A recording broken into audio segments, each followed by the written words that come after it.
Excellent countdown, Sam. Hello, everyone. Welcome to another episode of By the Numbers. I'm your host, Richard Lewis. Joining me, as he is often prone to do, coming off the back of a marathon summoning insight. It is, of course, Duncan Thorin Shields, the esports historian. Sam's pressing the buttons. I get the feeling that me and Duncan have worked incredibly hard today. So this might be... We might not make this a long marathon show. We might make this a little bit shorter than normal. Because I don't know about you, mate, but I've been grinding since fucking 9 a.m. I had to wake Sam up. I mean, people don't realise this. I don't even try to claim, by the way, that I'm just like some next level guy who can do shit other people haven't. Just look at the reps I've done on talk shows. Nobody can fuck with me. It's like y'all are trying to do your 100th rep. I'm doing my 10 millionth. Who do you think is going to have a better idea for it? The thing is, I agree with you. When you do a bunch of shows in a row, it does take its toll. But I did a few years where I used to literally just load my schedule up in the most ridiculous. I was just doing interview into show into interview into show. I don't think people have ever stopped and looked logistically how much time is there in a week. How do I put all this shit out? So it's all right. Luckily, I've done enough treks uphill with the £20 backpack on that I'll be able to handle this one. I will say I'll start everyone off right now with just something I just thought was fun. This is how fucked esports and Counter-Strike is. This is going to be a light-hearted story. This is the Bill Hicks equivalent of a fucking story about a hot air balloon. Are you ready for a fun story?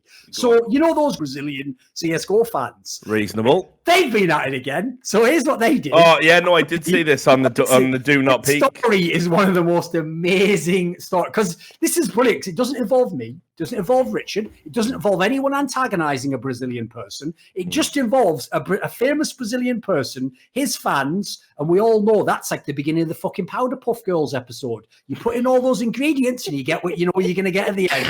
So here's what happens, right? Imagine the world. See if it's anything like the world you guys live in. Famous player from Brazil, Boltz, champion of a number of tournaments, former SK player, been to the semi-finals of a major. Has he actually? No, he's been in the final, even Immortals. Fuck that, even better than that, right? Yeah. So he's there, he's streaming, and of course he's watching this new movie that came out, like Echoes of 2019, by that guy they have Scoops hires for fucking Do Not Pay. I can't remember his name. Anthony Perfetto, I think. There you go. I can't remember. I go by people's aliases, so I can't remember what his alias is. Yeah, but Anthony something or other. When he brings this out, he's quite a well-known movie maker. Right? But apparently, this is the story. Someone tells Boltz, apparently, when Boltz is streaming, watching this movie, by the way, you were in the 2017 one or something. So Boltz, being a mad narcissist, apparently, rushes to go and watch that and goes, right, we're going to wank over myself by the game. Pulls up his video, right? Watches it. And then he isn't in it, except he is that he just gets fragged. But he isn't actually in it as a real, participant. So you might think, right?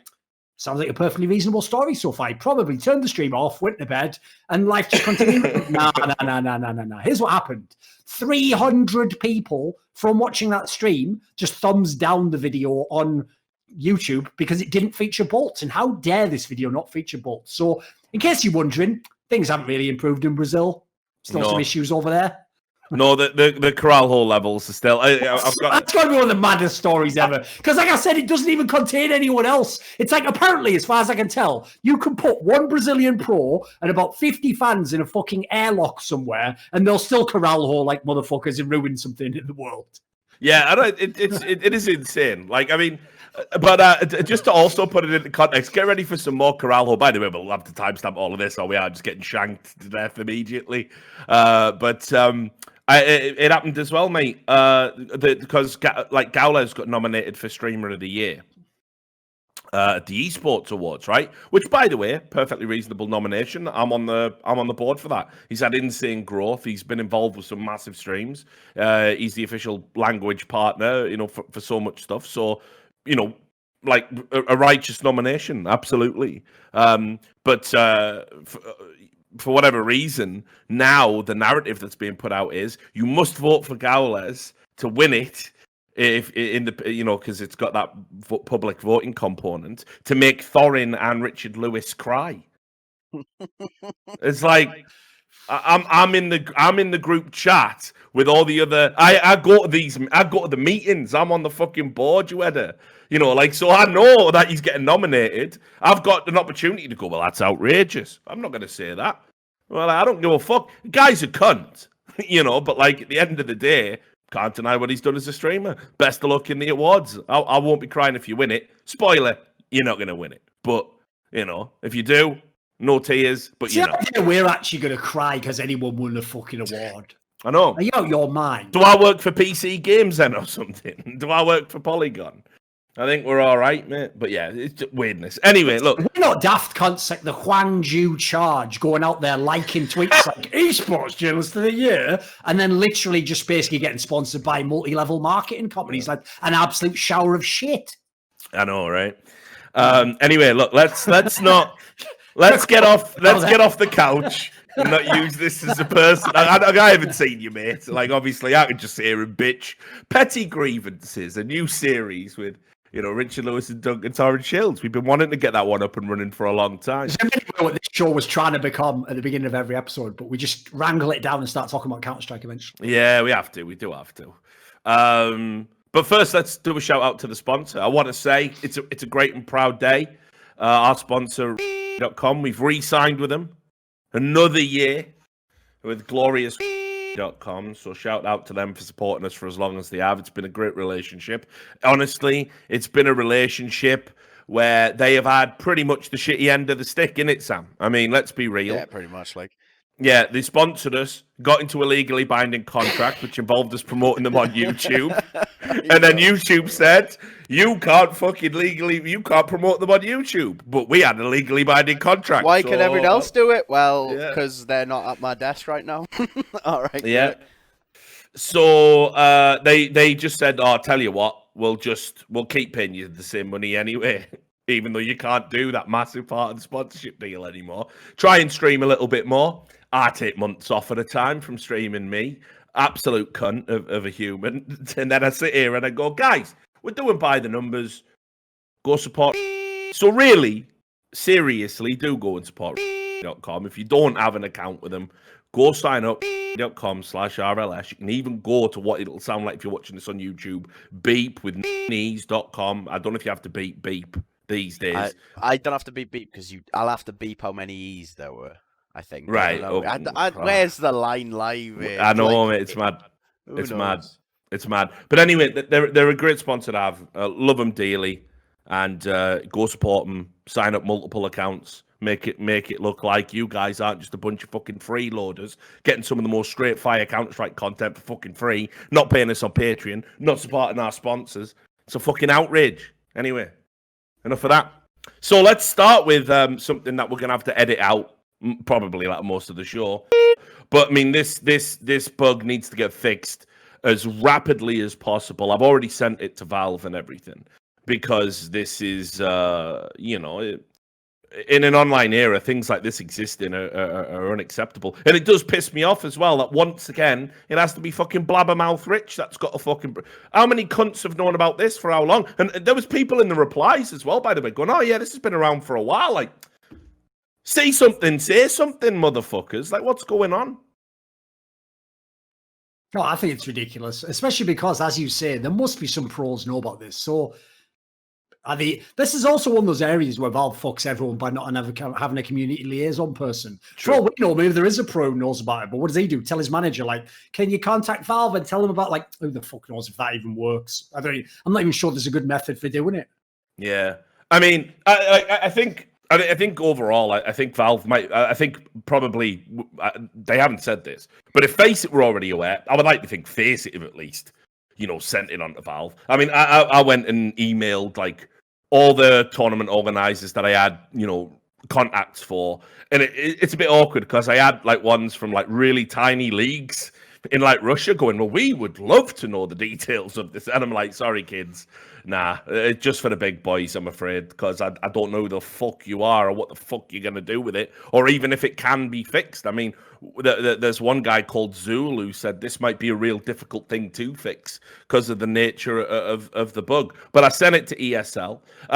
My understanding as well is based on the way the method works, there would be a way, if you were interested enough to do it, you could retroactively see if anyone had been using it, if you had access to the PCs and the configs and stuff. So, I mean, that's something, another reason why I wanted the TOs to have it directly. I also gave it to ESIC, the Esports Integrity Coalition, if people remember those guys, and sent it across to them so they can maybe formulate, some ideas. But what did they do? Ask the smoke grenade if he was actually cheating, and it turned out he said no. So after their thorough and comprehensive integrity investigation. They sadly no results again. For his sake. I know. I like. Listen. Obviously, the NIP report. That was the worst one ever. Come on, man. Yeah, but also as well, you have to understand the hand that rocks the cradle and everything. You know what I mean? But I still like Ian, and I still think. But here's the thing: I don't have anything against them, Richard. But the problem, this is why you need, sadly, people like me and you in this business, Richard. Because if you actually get nice guys, they don't have the stomach for it. You know, like they're just going to be like, I'd like to inquire: have you been stealing the money? No, of course not. Oh, okay. Well, thank you. I'll duly noted. So, but like, go, listen, you daft cunt. I can see it behind you right there. Like, yeah. No, but this is the thing as well. It's like why people don't understand the virtue of being an arsehole and how it can be important. It's like that. You know, it wasn't even just that. They got told, right, you can do a report on us. You have 3 days. Like, fucking, what is this? You got 3 days to solve the case, Jablowski. Like, no, it doesn't work like that. It's fucking. I need more than 3 days. You mad cunt. Whatever. Anyway, so so the upshot is I don't think this smoke bug will be around for too much longer if I was a betting man, because, you know, I've already said, like, I'll just put it public on how to do it if it doesn't get fixed, because in my 15 years of experience of leaking stuff like this into the public domain, if you ever want to force a developer's hand, you basically just give it to Flusher. as is the rule. I tell you what, I remember the time back in 2014, I think it was about the summer, I found all these like hacks that just work in the game, and I was like, you know what, Rich? Valve never replied to any emails. I tell you what, I'll tell this young player called Flusher. I said, here, Flusher. Now, Robin, I know, you won't the game that Pansy's casting. Her passing is so entertaining, it'll draw people's eye away, and they'll just get lost in the magic of it all. And he goes, all right, anyway. Check back in on him a few years ago. That daft little cunt was winning majors. I told him to be careful using that. Whatever. Yeah. And the only other person I told it to was Shocks, which is weird. So. He was seen hanging out with this Sabrosa kid. Yeah. Anyway, whatever. So it's all, you know, it's all been sent to the right people now. So hopefully, you know, matchmaking might be a bit of a clusterfuck, because the downside to putting a video out about it is that now people are aware, and there's a few websites that people are Googling and it hosts the method. Some actually don't host the accurate one. Some are hosting it accurately. I had a little look myself.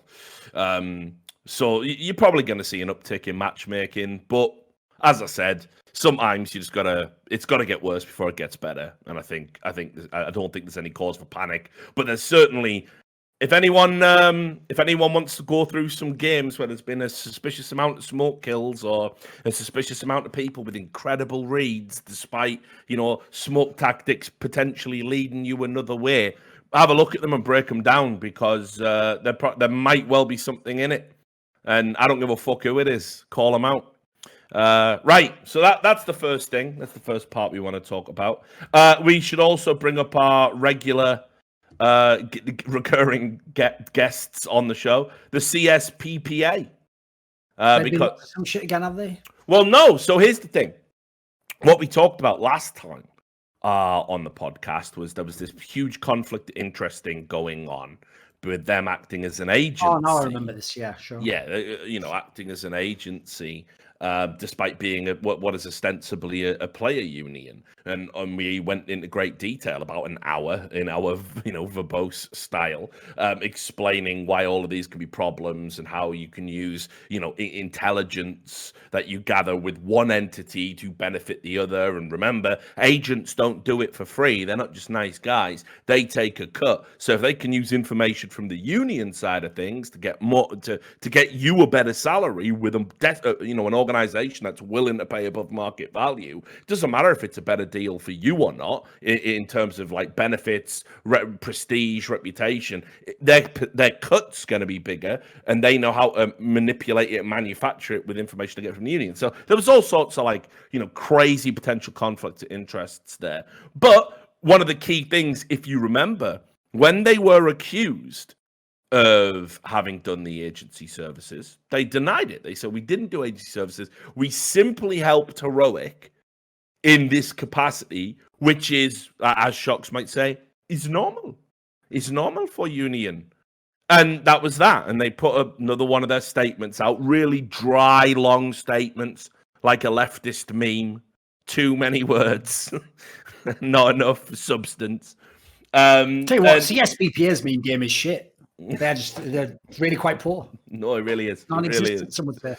But anyway, and then on the 17th, they released a statement to address the agency service scandal debacle. And they've now said that thing we weren't doing, we're going to stop doing it. It's like that. This is like, listen, I'll recite it again just because this is like that narcissist prayer thing again. It's like, well, I didn't do it. It's like, well, you did though. Well, even if I did, maybe it's because you didn't give them a good enough deal. Well, no, but you're not actually allowed to do that whatsoever. Though. You're not allowed to interfere in that way. All right, well, I'll stop then. Bloody hell. It's like, where did you start there? You start by saying you never did it. I agree with you, Richard. The way they even announced that was like, sorry, what? No. You said you never did it in the first place. Yeah, so the statement they said, I'll read it to you. And there's been some structural changes as well, because I think some people are obviously more interested in the agency side. What happened now? Mad Trollman's ask everyone to take a 30% pay cut to get that fucking Skrilla. As is the Danish way. I know. So it says here, CSPPA will continue the hard work to further and protect CSGO players' collective interests and to develop collective agreements and benefits for our members. Adding, in line with other player associations across the world, the CSPPA will also continue to provide general support services to CSPPA members as part of the membership benefits provided to all members. It also stressed that it will refrain from providing agency services for the members in the future, but notes perception of what a players' association can and should do to help its players varies considerably across the globe. And because of that, they have a special challenge because they are, from all over they have players from all over the world. But anyway, what's going to happen now is what they've outlined is Mads Orland has cut ties with the agency aspect of things, which was the DEF, the Danish Elite Athletes Association. They were the ones that were acting in the agency capacity, and he's just going to focus on his paid role within the CSPPA, and they're going to make sure that no CSPPA employees will be involved in agency activities. And what it really reminds me of is when we got to that situation with Astralis, Refresh and the Blast and the sort of mad trifecta we had there, where everyone was saying this is a conflict of interest, and then we're going, yeah, but one arm washes the other and it's all okay, and we would never dream of doing anything. Eventually it becomes untenable, because the whole point of conflict of interest that we have, like me and you just say every week, screeching into the void, no one listens. It's not that you do anything wrong, it's that the potential exists, and therefore it poisons and clouds everything that comes out of that particular arrangement. So I've got to be honest with you now, Duncan. While this is absolutely something the CSPPA had to do and had to address, as an entity, they have become increasingly disappointing to me. Like, just as in, how did they ever think for even a moment that not only was this okay, but it was okay to deny it and they get away with it, and then to do this like really weird, embarrassing, like, yeah, all right then, yeah, we just won't do that anymore, no problem. Like, it's like, come on, guys, man, we had enough corrupt liars in the fucking space before we had the association. We don't need the association to be engaging in conflict interests and lying about it. We have an abundance of that. You were supposed to be the chosen one, CSPPA. I do appreciate, though, that just like that incredibly hierarchically structured but stable Danish talent factory brings up players through the system, creates players that are ready-made to play for top teams. Apparently, their country does that with corrupt businessmen as well. They go leagues deep on that shit. Because the thing about this that's craziest is, wait a minute, is there no other adult in esports except me and Richard? Like, am I missing something? How did this association launch with the head fucking guy being an agent simultaneously while leading a fucking player association? That should never from day one have been allowed. Think about what a mad conflict of interest that is. Yeah. Well, so he represents some players not all of them, and then simultaneously is supposed to act against his own interest as an agent and maybe that player that he represented interests in a totally different faculty, capacity. That doesn't even make sense. Like, that's actually crazy. Like, I have to say, I won't call out specific people. I've done it on the past shows, but some of the people who were involved with the CSPPA, you should know better. You should fucking know better than that. That is an obvious conflict of interest from day one. We're not talking about years down the line to business. No, this is day one. Day one, you launched with the conflict of interest. How are you then going to be the people with the voice of the players, and we're going to speak truth to power? Speak truth to yourself, you can't. So look at your own abuses of power. Yeah, totally. It's so mad. I mean, like, don't get me wrong.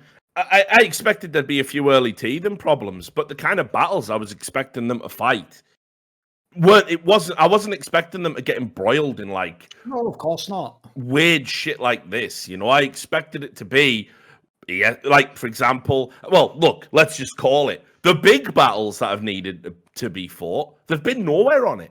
Yes, that's this thing. The real advocacy ones are the ones they never address, it seems. Yeah, like, you know, the ESL simply removing teams from a league. EPL spots? Yep. Yeah, just taking away your EPL spots, which radically alters the future of an entire organization and their economic viability. And I understand that ESL have tried to make, you know, restitutions to some of these orgs that were affected, like Sprout and stuff like this, and they've tried to create alternatives. But the bottom line is, apropos of nothing, something you earned and slaved away to earn was taken away from you to essentially be given to people they thought would be better business partners, and it fucks your entire business, and somehow they have the right to do that. Now, it seems to me that all the players who are affected by that, potentially all of the finances they lose, like, organizations could and still might go under as a result of that decision.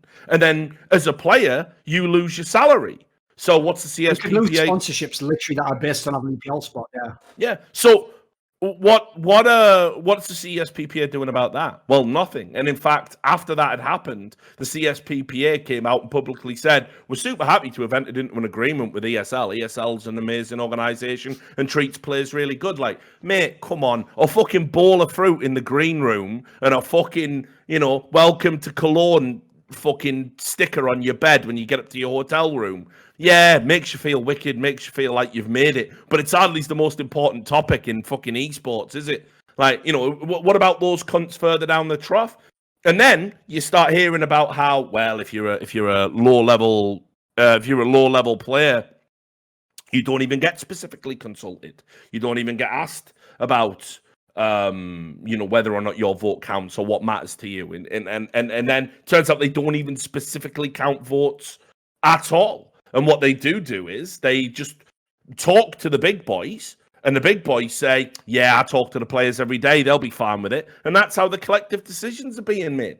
So, you know, those are issues. I'm trying to think what the other fucking big topics. I mean, like, the whole Flashpoint. I bet their board meetings are literally just like, their board meetings are just like tackle, like, hey, man, I talking to a lot of the guys. They think we should be allowed hats back, you know. I think a lot of the guys think hats. Yeah. It's like, come to this give me a break. Or spray on hair, you know, whichever works. But, you know, it's just resolution for the board. I'd like to put forward that the players should have says to who's in Echoes of 2020. Yeah, you know, like these I think top... it's lagging like fuck. Is it back now? Yeah, there you go. Oh well, fuck the conversation. Basically, though, if I die from coronavirus in like 5 days or whatever, you know, like, who's unlucky, really, wasn't it? Yeah, just don't let them dig out those clips of me saying it's just a flu or anything like that. Don't let them do me like that. Don't let me be in a YouTube compilation. Fat boomer dies after saying it's just a flu. Like, don't let them do me like that. That's all I ask, Sam. Like, I don't give a fuck about anything else in my legacy or whatever. I'm just fucking milling the internet for the rest of my life for just searching earn your coronavirus. Yes. That is exactly how you will live your life. And if you I'll want to leave keep earning that. Seething comments on every video.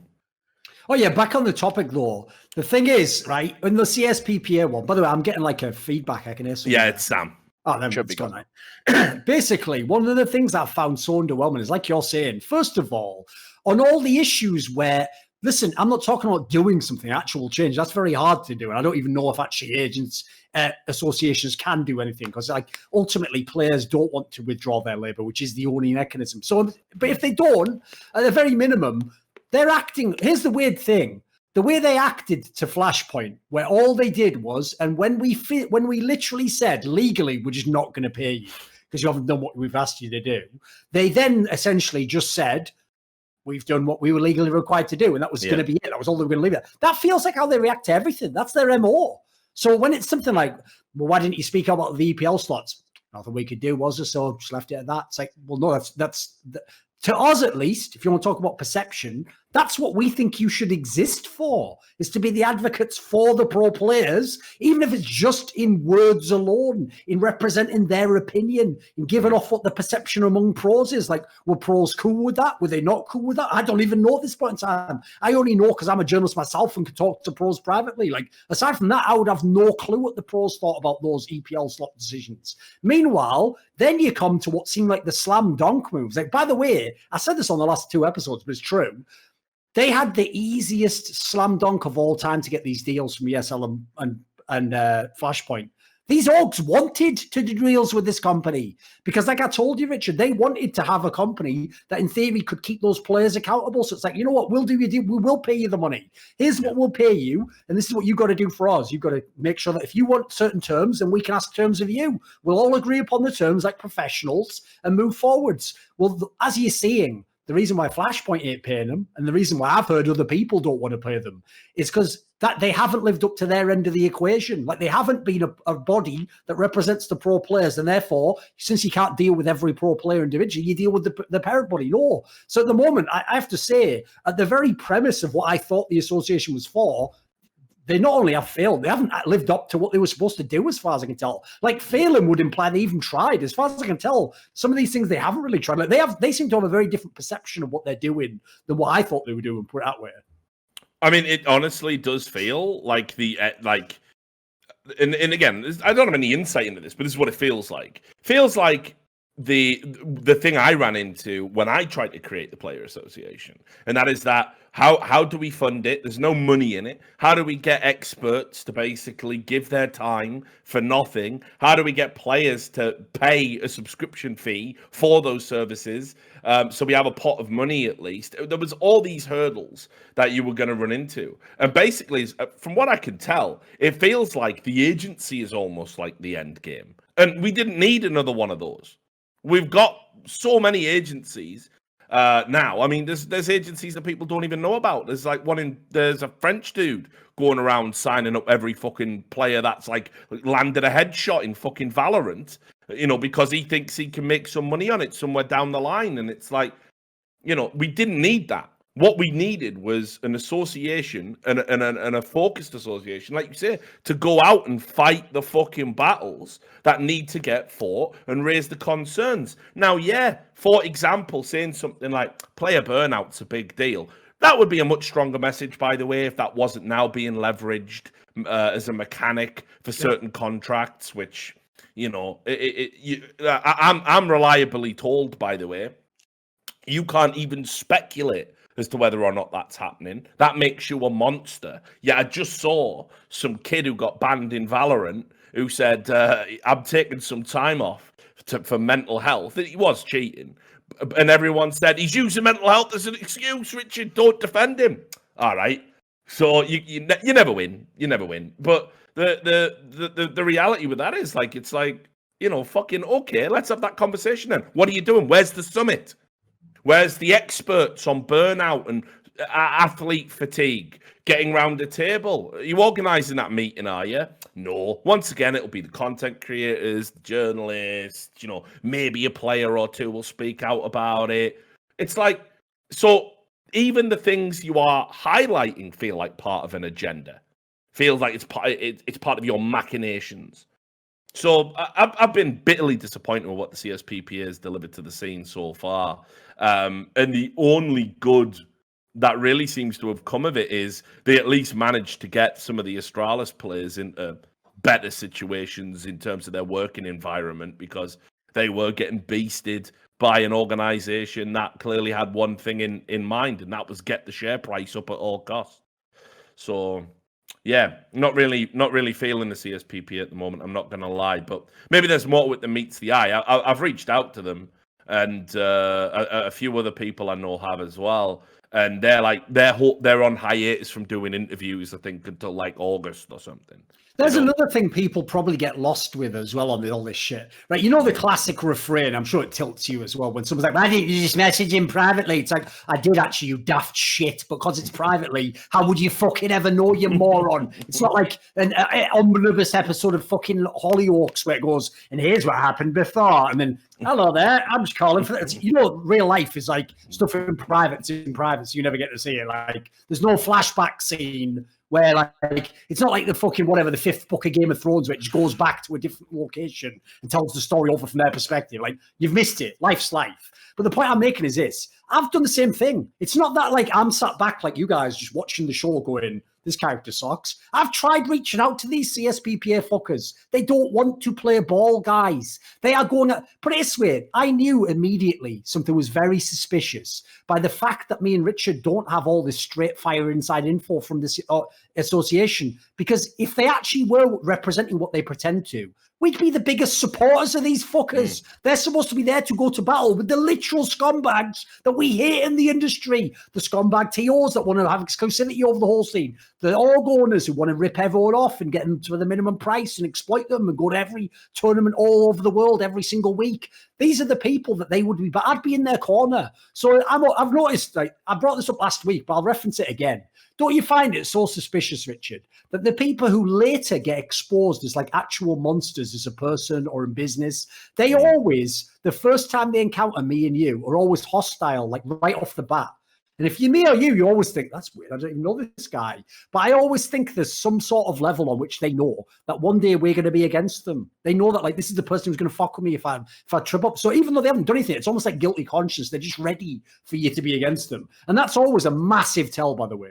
If when you don't even know someone's already sort of like prepared for you to be their enemy, it's like, what's going on here, mate? Like, what has spurred this? So I found the same thing with CSPPA. I told you early on, I had some people reach out to me who were telling me, like, you know, like trying to give me context, like, oh, but you don't understand, like, actually what they've gotten from me, ESL's really good. And I said, you know what, this all sounds brilliant, mate, but first of all, why aren't you A, opening lines of communication like that with people in the community so that they know, and B, why will none of this ever come out publicly? And by the way, the second point, I basically got no answer for. Like, there's still to this day no reason, and this is what I don't get, as to why the CSPPA doesn't have someone who's kind of like what I am for Flashpoint, where they can make official statements from Flashpoint, but I can come on a show and give you my version of it. Why is there no one like that for the CSPPA? Why is there no figurehead who interacts with the community, does interviews, come on shows, whatever it could be, has his own Twitter presence, basically be the person translating it to the layman? Like, I feel like if you actually have nothing to hide, that's what you do. Because the whole thing I did with Flashpoint is I told them the reason we're going to be transparent is if you guys ever are full of shit, I'll be going. So you better be transparent. So if we're all legit, why don't we just tell people what we're doing? Everyone likes transparency when it's someone else that's got to engage in it, right? No one really wants, like, transparency is a great concept except when it's applied to you. And they're like, wait, no, I can't, I'm a union, I'm an association, I can't tell you everything I'm getting involved in. We have to obfuscate what we're doing to protect people. Well, every business can fucking make an argument about that, you dickheads. Yes. It's like transparent. It's either we're all trying to do transparency or we ain't. But yeah, man, CSPPA has been probably like the biggest fucking letdown so far for me of like esports. In like the past 12 months, I really thought, I remember being like fucking so happy when we finally got it, and it was a historic moment. It was a historic moment in esports, but in terms of like what it was going to be in my mind to what we've actually got, it's just so far removed, Anyway, there was an event as well that we didn't talk about. We didn't talk about the summit. We never talked about it. I've got to say one thing about this. There's one topic we have to bring up for a second, just before we get into the specifics, right? All right, go on. Am I missing something? Or is Valve so out of touch that they gave CS Summit a regional major ranking tournament, and in doing so, ruined both sides of it. So they ruined CS Summit because it couldn't be CS Summit the way CS Summit's supposed to be, the vibe, the atmosphere. But simultaneously, it was a little bit of CS Summit, so it wasn't quite what the regional major ranking tournament would be like. To me, this was the stupidest pairing I've seen in a long time. It was really stupid. No, I'll be honest, it surprised me because when the tournament came rolling around, I was like, okay, it's good. You know, we'll see what the Summit's going to do. I'm sure they've got some cool ideas to, like, you know, adapt to it being online and have some fun with it. But then, like you say, I saw it was like, you know, it had what was it like? You could get, if the winner gets like 2,000 regional points, which is like, it might even have been the most given out. I'm not too sure. Look that up, but I'm sure it's pretty high up.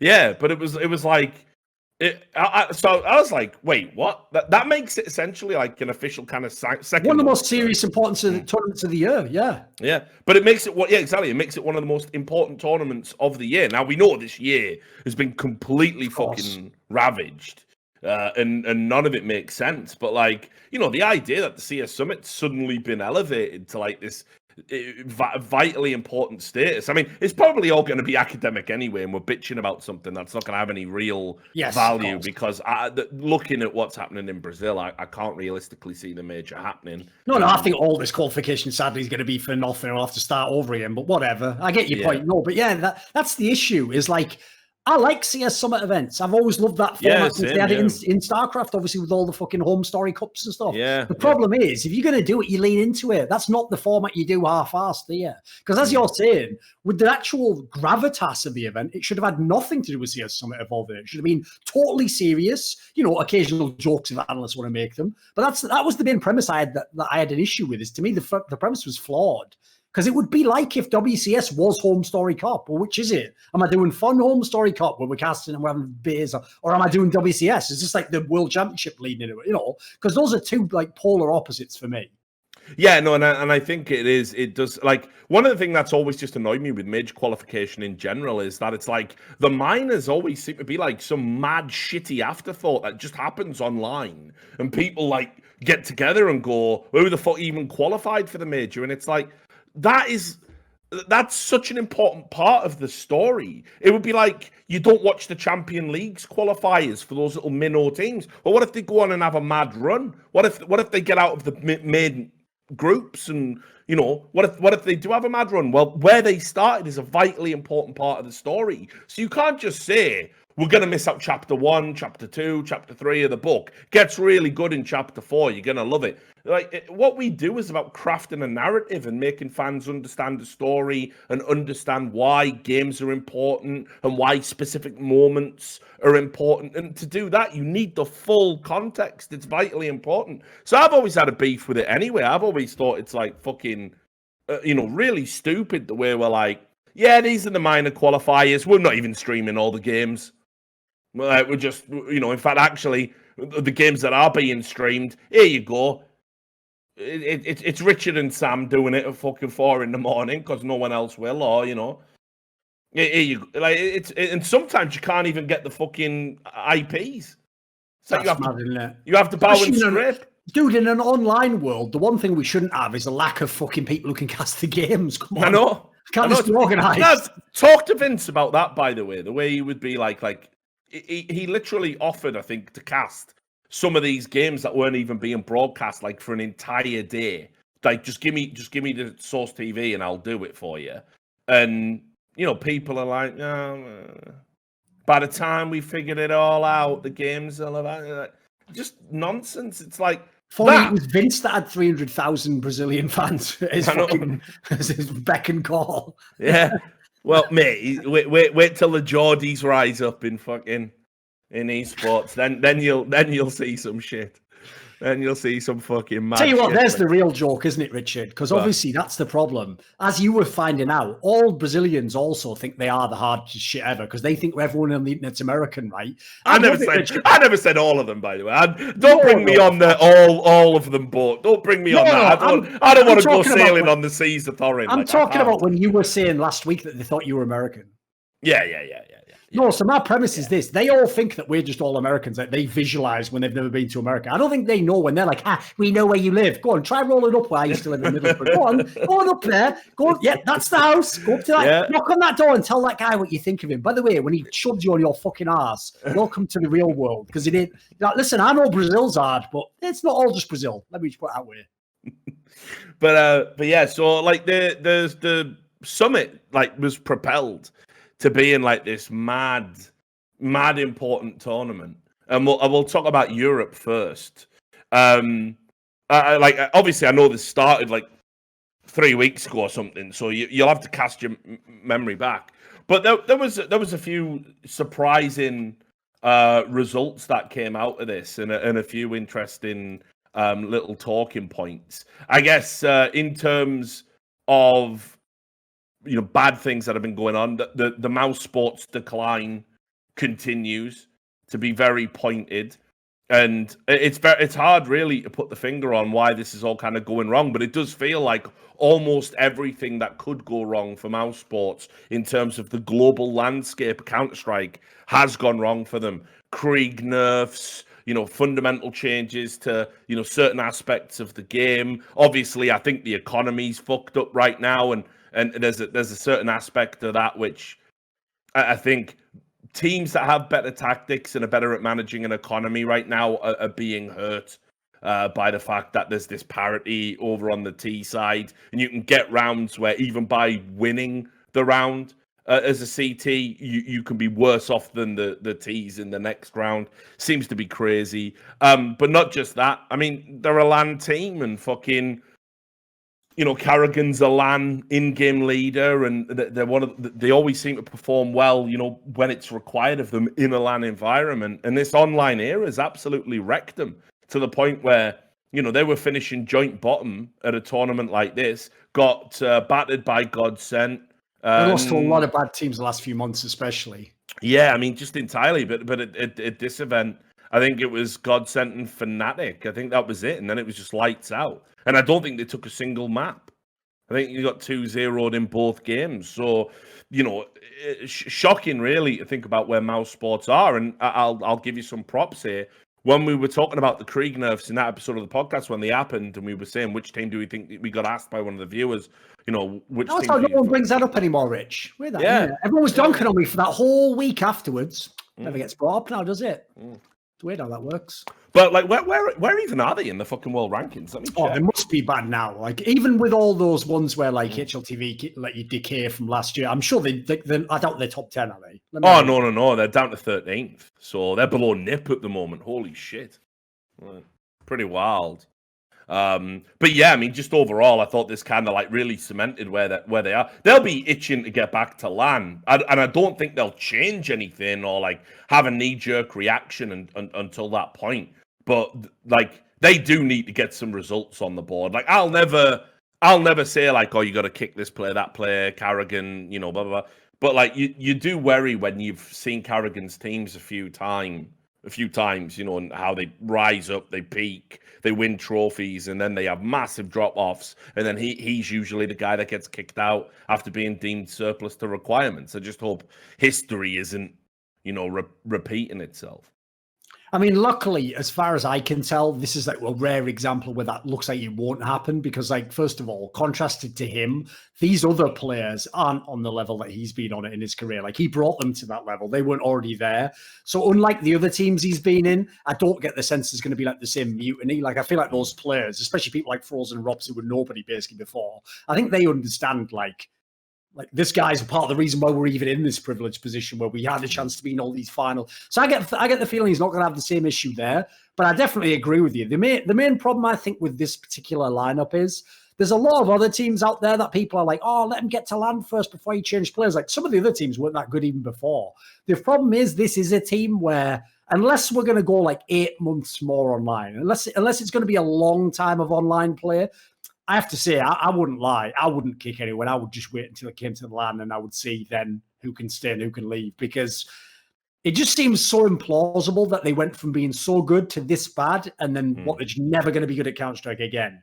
Maybe one player could have fought, maybe two, maybe like just doesn't, like, the problem is, as you're saying, almost everything that could go wrong with this team is going wrong. But the only thing that isn't is, like, Rops is still usually pretty good, but that's about it. Aside from that, almost everyone's worse right now. So when everything falls apart entirely, that usually suggests to me it's like multiple factors at play.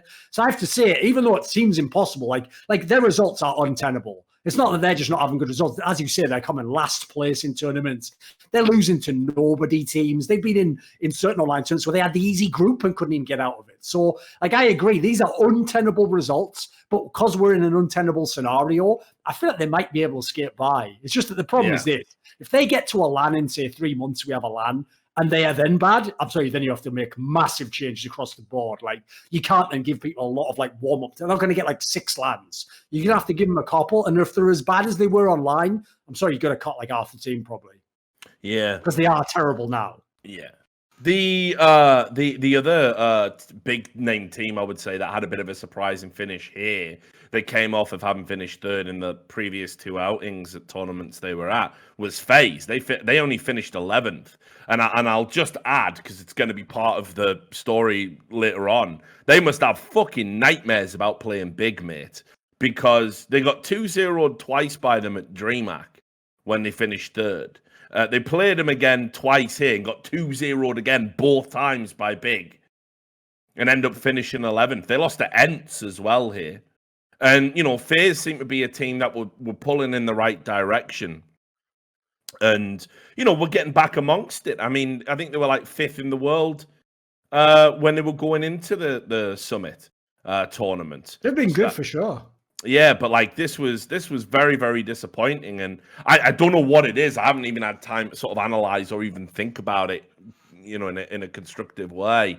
But the way that Big just beat them, you know, each time that they seem to play, and doing it comprehensively, like not even giving them their map, not once in the last 4 outings has FaZe took a map off Big. It's just really weird. Out of all the teams that have become the nemesis to FaZe, it just so happens to be this German team that I don't think a lot of people, even in an online era, would have expected to be number 1 in the world rankings or to do particularly well. But this was very, very disappointing, especially when, you know, if you consider FaZe were definitely one of those teams that you would be like, yeah, they'll do really well over the regional qualifiers and get enough points and be at that major and everything else. No, I agree. The thing with FaZe was, like, I actually was starting to get to the point, even though we're online, where absolutely I was willing to reconsider my prediction from earlier this year. Like, I never thought this would be a team that had come anywhere close to winning trophies. But as you say, aside from CS Summit, they've been right knocking on the door. Like, every tournament they play in, they have a whole bunch of really awesome looking games where, like, not only Nico, but Coldzera's looking good, Brokey has good games. They're beating teams that are the top teams. But once they get, I mean, in this one, they didn't go far enough. But in the other tournaments, basically, once they get to the important part of the tournament, they always find a way to A, play big and lose, and then B, just have like one game at the perfectly wrong time where they just shit for that one match. And it'll only be one match, but then they're out of the tournament. And so, like, I could talk, like, to me, they're the biggest tease in the whole scene because they look like they're that close to doing it, but there's a reason they haven't won any of the tournaments in the offline, on this online era. Like, they just always, as you say, like 3rd or 4th place. And they've always got the excuse as well, like the substar, like, oh, but look at this 3-game series against, it's like, once you've had like 5 of those, that's just who you are as a team, I'm afraid. Like, you just don't win that big game that you have to win.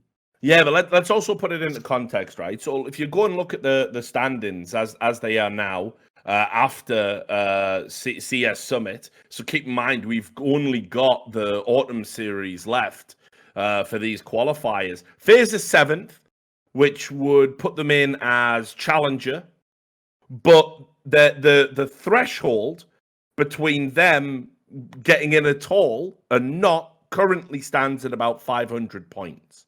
And they've lost points because they made roster changes. They gave up, I think, 316 points because of the cumulative nature of it when they brought biomass into the team. So they're like, meanwhile, Big, who is their fucking nemesis, is only 14 points behind them in 8th. And we've got this other autumn series to go. So, you know, obviously they should still be there, but it's even conceivable they could get overtook by some of the teams below them, depending on if they have one more bad tournament. And they could be going in as contender if they qualify at all. So I mean, that for a team of FaZe's size and the form they were in, that would be disastrous. That would be catastrophic. I have to say, by the way, just when you look at this fucking standings table, what an absolute joke these rules are with the fucking rosters. They've just ruined this whole thing. Look how many fucking teams have them. Dude, some of these teams have like multiple infractions each. And these are the teams in the hunt. Like, how is anyone supposed to run? Like, bear in mind, this whole span of time, like, let me have a look here. So when the Road to Rio ones were way back. That was like, dude, that was like back just after Flashpoint. So I'm going to say like, what, April for that? Like, if they were in April, we're like end of July. We haven't even done the last one. You're supposed to just not change any players over like a fucking 4 or 5 months. That's unreasonable. Yeah, I understand the spirit of the rule, but the execution of the rule has been. Yeah, listen, I don't want people abusing it all the time and cracking teams. I get why they did it. They don't want it to be like what MDL is in America, where when the team knows they can't make the playoffs, they just split up, or he goes and joins another team. Like, you don't want that. I agree with you. The spirit makes sense, but the way it's been applied just looks terrible. It looks like it's bad for everyone. Like the very fact that Astralis gets too many points, so they go, you know what? We just won't bother playing the rest. Like, what is that? Like, you don't want that. You want them to play. Yeah, and listen, despite the fact that North have been an absolute fucking disaster, it feels like, for the longest period of time, you know, we can talk about them here. North finished above NIP, above G2, above ENTS. They had a 7 point. They would be really high up. Yeah, this is the thing. Well, they'd probably be a shoo-in by now. They've lost a grand total of... They would be top 5, I think, if they hadn't had any subtractions. Yeah, they've lost like almost fucking 1,000 points or something, haven't they? I think they'd be 4th or something. Yeah, something crazy. Yeah, like that. Yeah. It's like 930 points they've had taken off them. So you know, you think about where North would be. I mean, I guess it's a good time to segue as well, just to talk about this because I was going to bring it up later in the show. Obviously, just when you thought North might be getting their shit together, Kjaerbye left officially on the 10th of July, and we haven't talked about that yet. You know, Kjaerbye was a guy that I think he was sort of, you know, he'd been playing well. I think this entire move came out a bit from left field. I know he'd been taking that break from back in May, but in the build up to that, I think he'd been playing well. You wouldn't have thought he had any health problems, right? And then we waited and we thought it might be a temporary thing. I suspected it might be something to do with Astralis, maybe tapping him up or whatever. I don't know. But he'd only signed a new contract with them in January.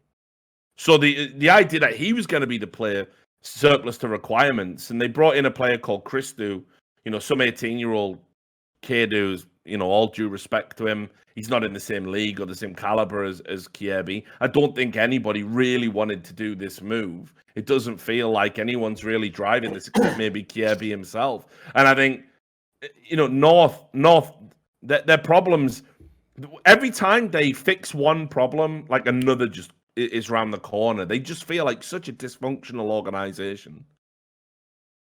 I'll bring up a piece of trivia people might have forgotten about. But if anyone can remember, back when Kjaerbye announced he was going inactive like this, I think it was in like May. I'm going to say maybe like first half of May, maybe like May 15th or something. Right? It wasn't long after that. I think it was something mental, like a week later. I brought it up on the show before that Nicola Nyholm of Astralis just came out with this tweet where he just basically like dunked on the North org and said about how he wanted to like have, you know, he'd signed Kjaerbye in the past and wanted to sign him again, and how he felt like, you know, he'd really lost. I can't remember what the phrasing was, but basically it was like he basically implied that like if Kjaerbye's in the right environment, then he's an awesome player, and so the implication was like North's the wrong environment from, etc. By the way, just ask yourself a second, why would Nicola Nyholm for no reason just tweet about a player from another team in a rude way? You know what my take on that is? I assume he petulantly didn't get his way, probably wanted Kjaerbye as one of these players to stand in, was like, come on Kjaerbye, you used to be good when you were in our team, this team's shit for you. Because he couldn't get his way, he just decided to be, by the way, really inappropriate, just publicly towards the guy's team and basically blame them for his failures. I thought that was fucked up, but like I say, people like Nicola Nyholm don't do things for no reason. Like that seems very apropos of nothing, unless behind the scenes, but it seems pretty reasonable to me. That was probably a player they were targeting. Yeah, it's my gut feeling as well, honestly. I think that's a good read on the situation. Especially then when you see what now happens. So what happens when Kjaerbye goes inactive for all this burnout? He never returned to North to ever play another game in his entire life. That's suspicious as fuck, guys. Because this is why it's actually important that we did speculate about players who had burnout. Now, as I said, we never speculated that they didn't have burnout, but we speculated, was burnout the primary mover behind why they now came out publicly? Now, the reason why that doesn't fly if you're Kjaerbye is, well, if you were never going to play for North again, you never needed to do any of this burnout. All you needed to do was just say publicly, right, guys, I'm burned out, but you know what? That's not the most important thing. Me and North are coming to an agreement. We're just going to run my contract out. I'm not going to play for them anymore. And you know what? This is perfect timing because I've got burnout as well. And so I'm going to take a couple of months off. When my contracts end, I'll look at things again, reflect what I want to do in my career. And at that point in time, I'll be available for options. No, you didn't do that. And yet that's essentially what happened. So that's why it's suspicious. That's why it suggests there's more going on to this story than it was implied. Because why do you need that weird gap where you're on leave for burnout, but you're never going to play again anyway? Something doesn't add up with the official story on that to me. Yeah, for sure. For sure. I agree. I think North are going to be in bad shape moving forward. I mean, they're still in it. They're still in with a shout of getting to the major, but I just cannot see them when the autumn series comes rolling around, them having the caliber of performance in contrast to all the people above them. Because understand, they'll need some people in the running to have like terrible tournaments as well, and doing it without a star player like Kjaerbye. I mean, they were always going to struggle without him. But if the idea was that he was going to come back into the team at some point, maybe he could have cured the burnout or got over it or had enough of a break to come back and help them in the open series. Of course, mind you, bringing them back, they get fucked again on the points because it works like that. So the whole thing's been a nightmare. As a general, take out this tournament even, North as a project is just a failed project at this point. No, I agree. Like it doesn't totally. It can't even at the moment succeed at being the second best Danish team. Like it's actually just failed. And in fact, they're in the worst spot ever because even though people think they still have all the money and they're not getting anyone. Dude, look at all the talent they can't get that's Danish. Everyone that you'd want. They can't get Valde, fucking Blame F, Carrigan, Config, all the Mad Lions. Like, they haven't got anything, guys. It's not their old problem was they were not Australis. Now their problem is just that they're North. That's their problem. Like, who the fuck wants to join now? Nobody. If even Kjaerbye won't re-sign with you after being one of the most underwhelming, highest paid players for fucking years, nobody's going to sign with you. Nobody. Dude, even like the players that are coming up now that they should have targeted, Tesses, Farley, they haven't even got these guys. Dude, they get nobody. Nobody cares about this team.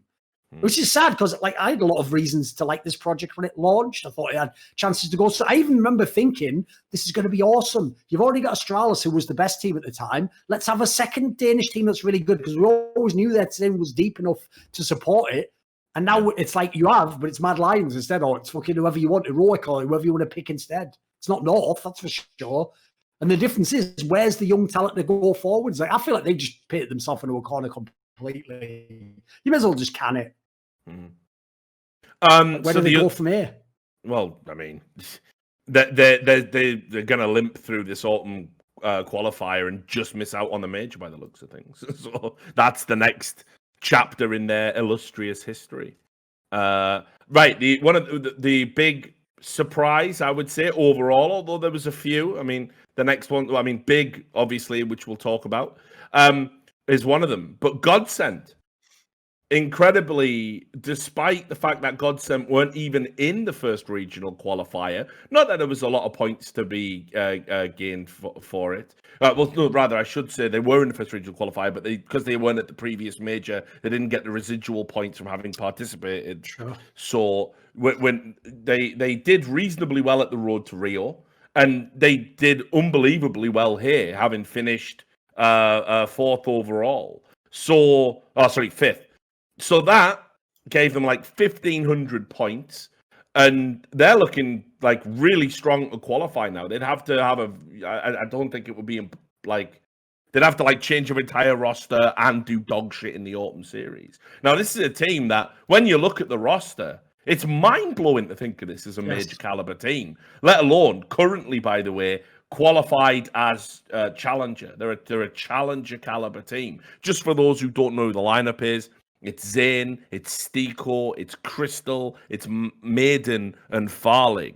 Now I'm obviously over the moon for Siggoh, and I think Farlig's a really good prospect. But I mean, it's just such an insane story. But yeah, it looks like Godsent are going to go to the major bar in an absolute disaster.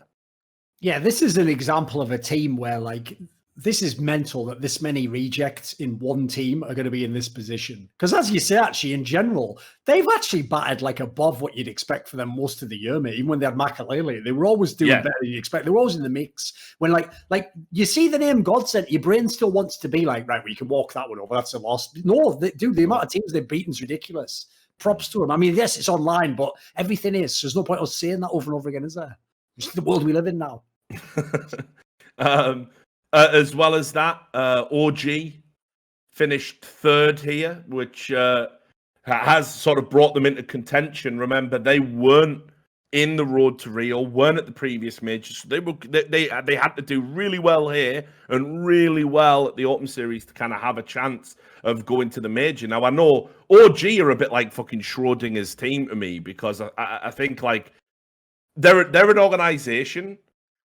Big, rep from coming from Dota the way they did. They obviously spent money. They wanted some different players to the ones they ended up getting, but the ones they've got, there's some big names and some heavy hitters in there. Obviously, AliceTheAlchemist pulling the strings and showing Ents wasn't a fluke, but they've also had some tournaments where they just seem to get battered by opposition, where you're just like, I don't really understand how this is happening. They're a very inconsistent team and haven't really found kind of their true groove, in my opinion. But what they did here at the CS Summit, I mean, their results they had were absolutely legit. And what's interesting is I think they only got beat 2-0 once. They always seem to take a map. And they beat Heretics, they beat Big, obviously eventual winners. They beat North, they beat Godsent, they beat Heroic. These were all like grindy 3-mappers as well, all of those. And then they lost in the semis to Big, and again in a 2-1. So this was as good as OG have really looked in a while. And the fact that they're now in contention to maybe get like they literally only need to have a half decent finish in the Autumn Series, and they're probably going to sneak in just based on everything that's happening around them. So they're going to be feeling really good, because to not play in one entire tournament out of 3 that you can get points for and still be in contention is immense.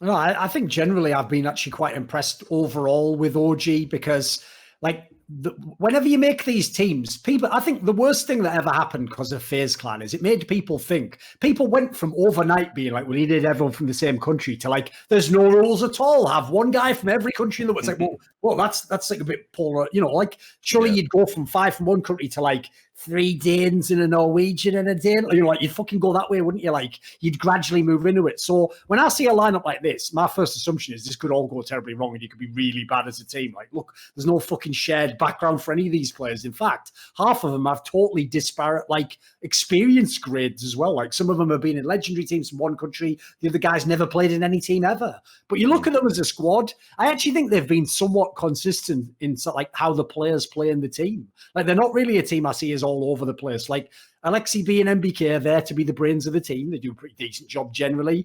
Valde and fucking Mantu are the studs. They're the ones who go off. The guy who's the odd man out is just always ISSAA. I'm sorry. It's just been his career, hasn't it? Like he's just never been able to live up to what his best performances look like. So I think aside from him, generally, they're not a bad team. They've got a half decent roster, some good promise in there. I still feel like they're at least one piece away from being really good though. Yeah, and listen, I agree. And unfortunately, even though I said when he popped off in Hellraisers, I said he's probably not going to do it. He did it. I took it back, and then it's all been downhill ever since. Like you shouldn't want me to ever sort of go to bat for you. I think it's better if I don't. But like it's crazy to think that it's probably going to be ISSAA that's going to be the one who gets replaced, and probably has to be. Like realistically, there's nowhere else you can look. It's not going to be Valde. It's not going to be MBK. It can't be AliceTheAlchemist. And Mantu seems to be, like you say, some fucking stud they've found. Who knows where they found this guy? That's an epic pickup. Oh yeah, it's probably low key. Just in terms of disparate, like surprise underdog pickups, it's probably the best of the last like 2 years or something. Like, there's not many players that come out of nowhere and are this good. But also as well, a bit of trivia, he did play with like a broken wrist or something at this tournament as well. Yes. He was struggling, and they still were able to get a top 3 finish. So things are looking good for OG. I think it'll be good for them as well to get to the major. I think it'll help the team grow. But yeah, I'm with you. I think that it's one more piece, and unfortunately, and ISSAA must know this every time he gets on the server. He's the guy that's on the chopping block. That's just the nature of the beast. And I think that's a move that'll be coming soon. Now, worst thing that can happen to him is if they go into the Open Series and just miss out on the major, especially if he has 1 or 2 bad games. That's it then. Like, 100% will be out the door. Then the top 2. The final was Big and Vitality. We'll talk a little bit about Vitality. Really sort of coming to their own of late.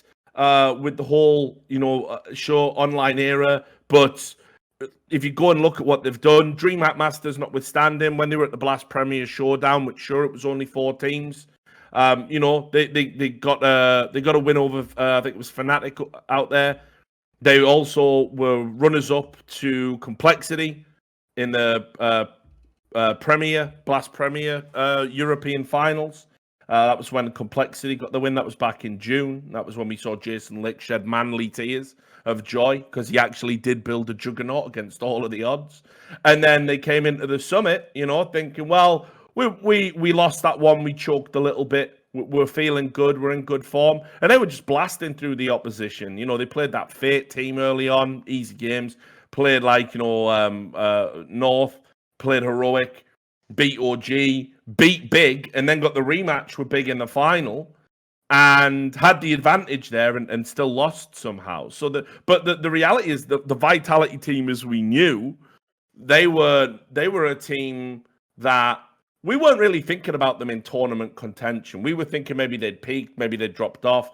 Currently ranked at number 2 in the world, they've really been grinding and pushing their way through, and looking pretty good while doing it. People have put in a shift alongside ZywOo. It's still the ZywOo show, yes, but it's always going to be. But this Masuta kid, he seems to have settled in. He's doing his job. Apex is still always good for that one map. It's actually, there's a lot to like about Vitality right now, and currently they are the number 1 ranked team because of everything that's been going on in terms of where they are in the standings for the major. So they qualify in a legend spot, and it's actually, with the amount of points they've got, with something like 3,500 points, it's going to be really hard to dislodge them. They would need to have completely shit the bed in the Open Series, and even then, it's probably highly unlikely they would drop out of the top 3 because of the teams that would need to do unbelievably well to leapfrog them. So Vitality looking pretty to definitely finish top 3 and go to the major as a legend. Yeah, this is actually one of the teams I would really like to see when we go offline again, because the difference is when we talk about the bigs and the complexities, I haven't got very much data to go off for them. They might be good, they might just flop completely. And I don't know why people are still doing that thing now, where it's like, if you say they're going to do badly, you want them to. I don't know about you guys, but I'm not living in some solipsistic fucking sci-fi novel where my brain makes all of reality happen. I can just look at something and I might not want it to happen, but it might be the case. That's what I say. Because this is an example of a team where there's just so many proven players in this team. I feel like this should translate offline. They actually just look like a pretty good fucking team. The map pool looks pretty legit. They look comfortable playing, which I never thought I would see after Alex went out the door based on things I'd heard behind the scenes. I basically heard him and the coach did a lot of the shit in that team. So I would have thought it was like an LXEB leaving end. It's well, they're done. They're never going to be good again. So the fact they've turned it all around, it is the ZywOo show, but it's the ZywOo show in a way that makes sense. To me, they're just like a team where you still get these squads where they just have one wicked goal scorer who scores 30 goals every year, and then you don't have a really good number 2 option, but the rest of the team's good. You can play around that goal scorer and you make his 30 goals turn into the X amount of wins that you need. You might not be the best team, but you can be a pretty good fucking team if you've got one of the absolute best players and you play the game around him and set him up and give him everything he needs. So I think they generally, with what they've got on paper, did an amazing job. They've probably overperformed, if anything. And then obviously the team they were unable to beat, despite the deficit, although they did beat them earlier in the tournament, but not when it counted in the final, is Big. And we've been threatening to talk about them for so long. Currently ranked the number 1 team in the world. If you'd have told me, I don't know, even 4 months ago that Big were going to be at some point the #1 team on HLTV, I'd have said you smoked some bad granola. But their runs lately in this online era are absolutely insane. Well, they won the DreamHack Masters spring. They finished top in the ESL Pro League European qualifier, so they're back for that now. They obviously came through the regional qualifier for the summit, and then won the entire summit. And if you go look at the teams they've beaten along the way, these are legit wins. They're beating FaZe. They're beating G2. They're beating Complexity. I think the only team that's beat them in this run, they lost to Vitality and they've lost to OG.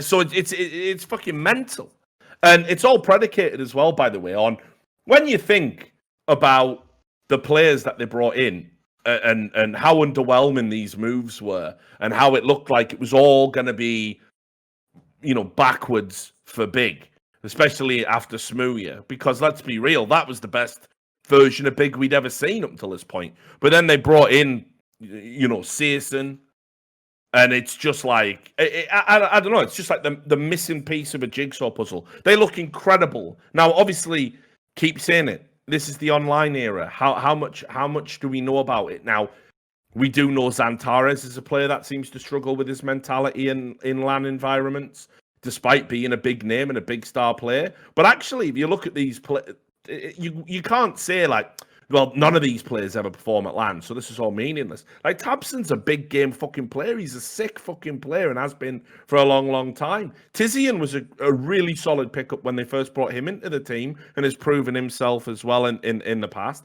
So I'm really looking forward to seeing what these guys do at LAN. And I think I'll put my money on it. I think they'll pleasantly surprise a few people. I don't think they're going to maintain this level of form. I cannot imagine it that when we get back to LAN tournaments, Big is still going to be the #1 team in the world. But I think, honestly, it's not going to be the drop-off everyone's hoping for, I think. No, there's too much that's legit there, mate. Like, first of all, just look at the maps they're winning on. Dude, they win on maps like Dust 2 and Mirage with like a frequency that shouldn't even be possible even online. Like, you're supposed to just fuck up and lose these games in a mad online match where half the teams in Europe play like fucking FPL pugs anyway. Like, the consistency with which they've beaten the FaZe clans of the world is mad impressive. It actually suggests to me, by the way, that the coaches probably do a good job and that they're all on the same page in practice, because obviously this is another one of the teams like Complexity that's had to grind their way into relevance. They weren't relevant before this online period. So people might not know this. They were actually losing at the beginning of the online period. They had to turn it around themselves. So I think, like the thing that makes it so that I agree with you, they won't make this put it this way, they won't be #1. And the reason for that is obvious. Too many pieces that haven't ever done it offline. Like, I'm with you. tabseN's brilliant. Yeah, great player. Xantares, if this is the right team for him, this might be his chance to unleash his potential. He's always had mad talent. He just wasn't able to do it that much. The others, though, will all of them make it at once? That's why I have my questions, because I'm gambling on multiple people becoming established top LAN pros. Because that's the other factor people are probably going to miss. They're not going to get now to creep in the door on LAN and slowly work their way up tournament by tournament. Now they have to hit the ground running immediately because everyone's ready for them. Everyone's played them all now. So when LANs come back, they basically have to be good immediately. So I actually agree with you. I think they will be. Like, if I had to guess, obviously I can't know how many months away it is where the landscape will be. But I think I look at this team, if enough of the sort of questions get answered when they go to LAN, this could be like a really solid, like dark horse, like 7th best team in the world or something. Like, the map pool looks like against certain teams, they'll have very favorable matchups. I don't believe they'll be able to do all the things they've done online, but they've got enough pieces and it makes sense in terms of how they play. That I think they could be, like I said, they could be a top 10 team, certainly. And I feel like they could be like a nice dark horse squad. I don't think they're going to be a contender for championships, so personally, I think that's probably unrealistic. And what's happened is, because obviously they weren't in the road to Rio and they weren't at the previous major, but like winning the CS Summit has given them this like unbelievable bedrock. They're not going to make any roster changes, so they've got like 2,000 points. So they if they fuck up in this autumn series tournament, which always possible, yeah, they're probably going to get pushed down those rankings, especially if they would have finished like dead last or something. But you just can't see that happening. The run of form they're on, so it looks like Big. Probably, again, I'd probably bank on them getting to the major.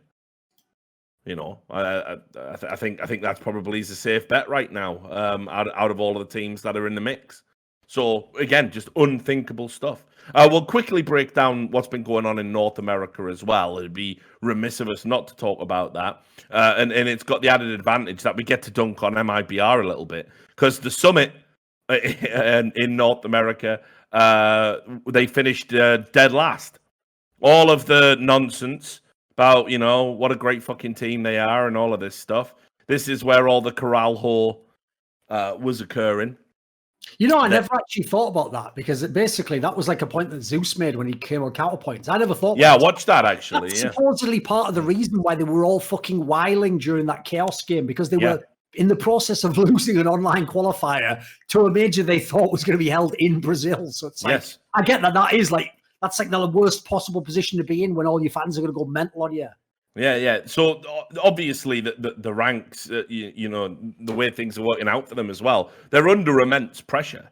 If you go and look at where they are in terms of the ranking for the region, it's not even a guarantee because they're in with the North Americans. So it's not even a guarantee. Whoever had the decision years back, which at the time, by the way, I remember saying to Noel Winston when he was in Immortals, I knew they were going to get the SK team. I said, that's a straight fire move, like the most proven core of the last few years. You've nailed it, mate. You're going to kill it.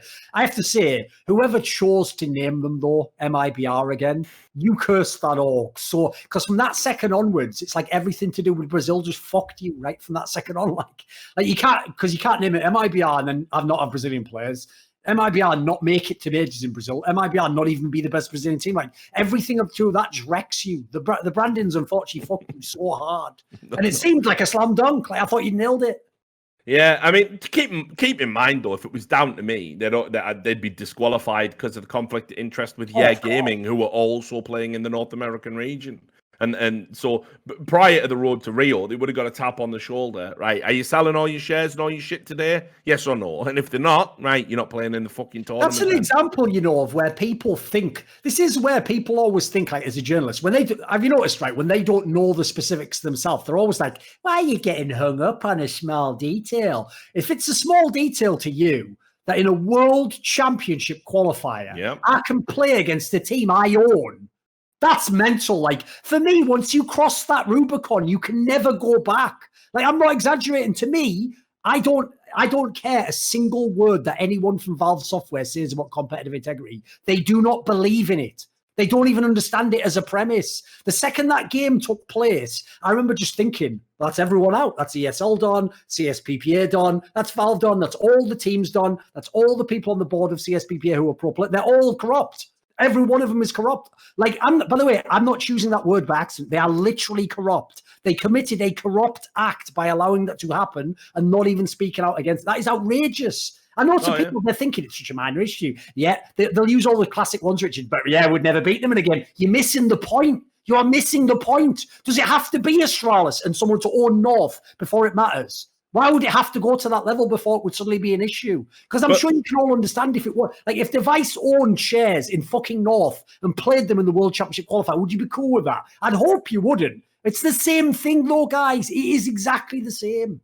Yeah, but so understand as well, in this particular ranking, in this particular situation, having the option, let's say, to influence a team to lose against you, and maybe you gain an extra 100 points, 300 points, or, you know, whatever it is off the back of that, that literally could be the difference between you qualifying and not qualifying in these particular standings. So it's absolutely outrageous. It's absolutely outrageous. It's absolutely outrageous when you consider your Brazilian rivals, Furia, a rival org, the best team in Brazil, are also competing in the same region. You know, and so think of all the market value and everything that's riding on this. Yeah, it's a disgrace. I said, like, you know, Major was sort of done for me at that point, frankly, because we had the big, bold, grandiose statement from Valve about competitive integrity, and it was all going to be fixed. Big statement put out about it. People declared their interest, and then we just didn't do anything about it. We let the games go ahead. And then we said, oh, yeah, well, there was a misunderstanding, see, because we thought we as the tournament organizers had to do it. And well, Valve thought that, but we thought Valve were going to have to tell us, well, so why doesn't one of you just take action? You've got the mandate to do it. So why not just do it? Well, because no one really wants to get into it. And I think, honestly, you know, I've talked about this with some of the ESL guys. They probably won't agree with this assessment. I think they honestly were just hoping that the game would just go ahead and no one would say anything, as per usual. But it's too big a deal. Like you say, it's the fucking major. It's the World Championships. It's a World Championship that's being held in Brazil, and we're talking about Brazilian teams potentially having conflict of interests and collusion potential with other Brazilian teams. Like, guys, like this is insane. So anyway, as I said, they'd have been disqualified for me. That's that's what I would have done. So corral ho about that, you fucking bitches. But anyway, turns out MiBR are so bad right now, you don't even have to worry about it. You don't even have to worry about it. What you will have to worry about is the monumental bitching they'll do when they don't qualify. By the way, just because this is one of the things that tilts me, right? I get really irritated by every discussion like we were having earlier about IP rights, right? Because have you noticed, Richard, when it comes to anything to do with corporations, people are so cocked, they just go, oh, is that the law? Then that's fine then. They think like legality equals morality. So if it's the terms and services, apparently they think the terms and services are the fucking tablets brought down by Moses from on high. Oh, the terms and services say it? Then in that case, Kjaerbye has no case and he should give up his court case against Valve. Funny how if the rules just say you can't do something, then they're like, don't you think that the other team should agree that we do a restart? What are you talking about? Terms services, the rules say no. So no, what's the problem, guys? I mean, how can people do this? Like, if they haven't noticed, I struggle with it, but that's because I'm trying to be consistent with my principles. I'm trying to say if I have a principle, it must apply to all scenarios. How can everyone else? It's not pick and mix, guys. You can't one day go, I think rules should be followed. What about this rule that you don't like? No, ignore the rule and just do it anyway. It's like, it has to be one or the other. We either have rules or we don't. Yeah, well, I mean, you know that's never going to be an applicable standard for what we do. So, you know, fuck that. But anyway, as I said, it turns out in this instance, you didn't have to worry about it. Liquid beat MiBR 2-0. Fury have followed up with your 1-2 punch. Put them out in last spot. So just to clarify, MiBR are on 2,091.5 points. And that's including the 300 they got from being at Berlin, because they obviously made roster changes. So they made 2 changes by bringing in GenG and Mayan. They lost points there. They obviously did okay in the road to Rio, but then they took out Mayan and replaced them with TRK. So honestly, right now, obviously they can still qualify, but it's very, very hard. To put it into context, the team that will get to qualify as a contender is currently Cloud9.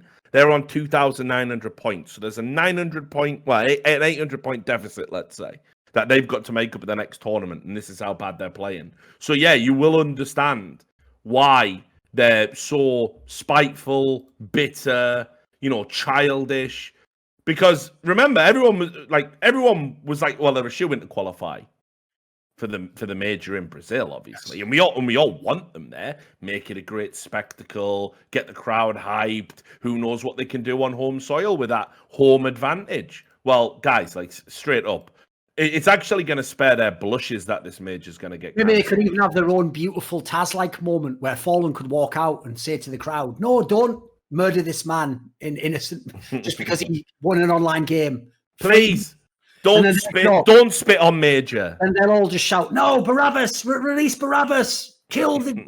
Whatever, a little biblical reference for you there. You make a lot of biblical references, I think. You know what? It's underrated, the Bible. Yeah, if you could all open to chapter 7 of Psalms, I'll begin the reading. That in my new contract, all episodes will end with. I always thought you'd make a pretty good one of them street preachers you see on, you know, stood on a box, like you know. I could see you doing that. I think you'd be good. Just a thought. If this esports thing does, I was a bit like Rorschach. Remember, he wasn't a good guy, Duncan. As I keep trying to explain to you every time. In my ending, it all ends up great. Yeah, you just believe and not killed. Did I send you that one where it's just? Did you hear about Steve Jobs getting ligma? I sent you that one. Yeah. Yeah, when they just changed that famous panel of Dr. Manhattan, Nuke and Rorschach. Yes. And they just changed the dialogue. So it goes, did you hear about Steve Jobs getting Ligma? And Rorschach goes, who's Steve Jobs? And then Dr. Manhattan goes, Ligma balls! And just explodes him. And then in the next panel, he goes, how did he not know who Steve Jobs is? Like, it's just fucking so stupid. Classic banter.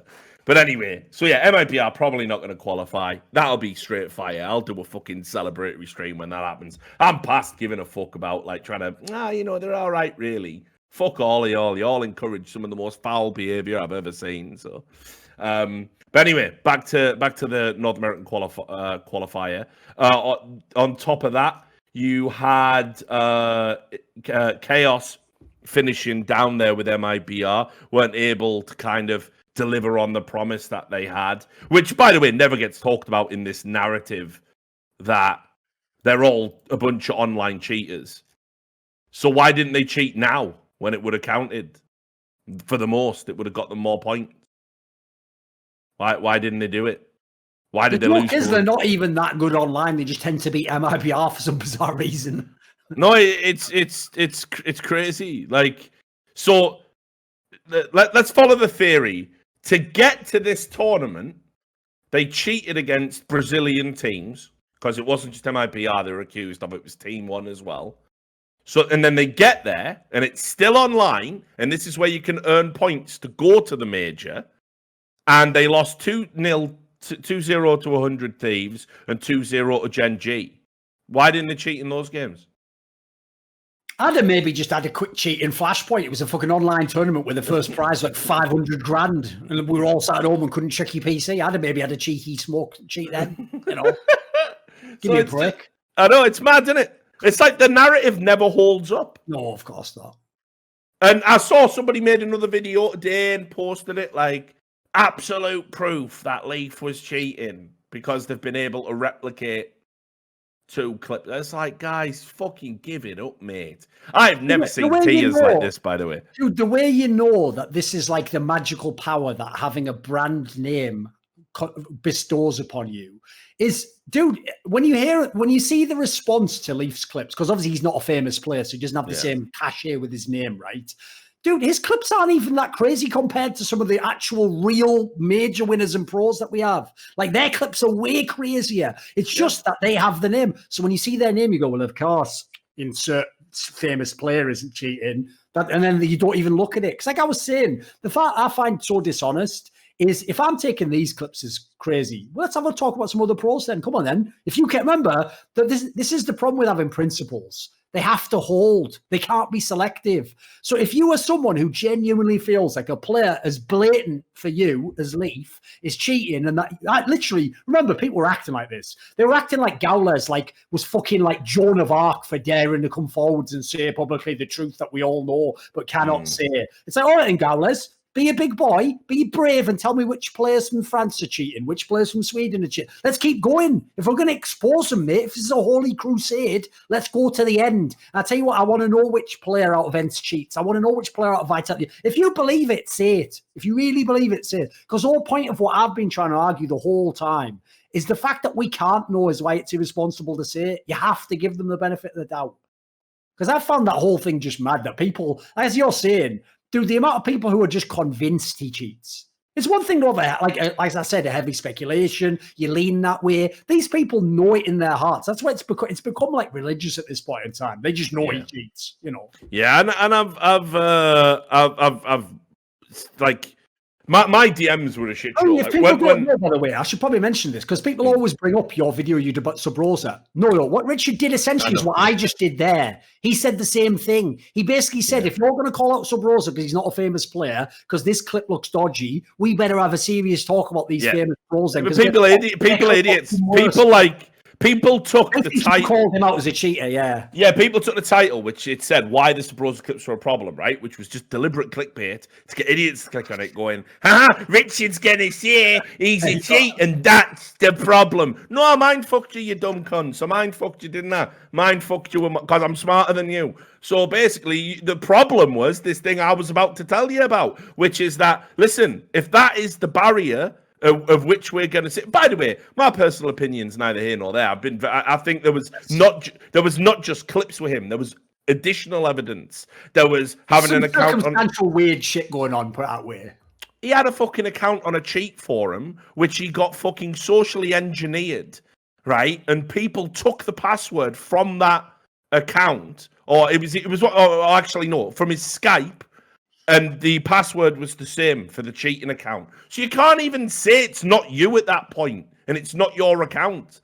And the account was his real first name, which is like a super obscure, like Middle Eastern name as well, guys. Like, and this is when he wasn't even a famous pro. So, like, why, when you're not even famous, are people just spoofing your name, your real name, on cheating for? Like, you see what I mean? What we're pointing out here is you can build a pretty good circumstantial case that something, not that he was cheating, but that something weird was going on. But the point Rich is making is, even then he didn't make the video, like, so that's why he's definitely cheating. Yeah, well, listen, I never accused him. I think, my standard is this. Certainly look at circumstantial evidence. Certainly, make your own opinions about it. But for a pundit, a commentator, somebody, that's working on official broadcasts and stuff, I think the one outrageous thing you can probably do is say this player's cheating. I mean, keep in mind, players get up in arms about you saying they're shit when they're fucking shit. I mean, so how is it possible then that those same players can go,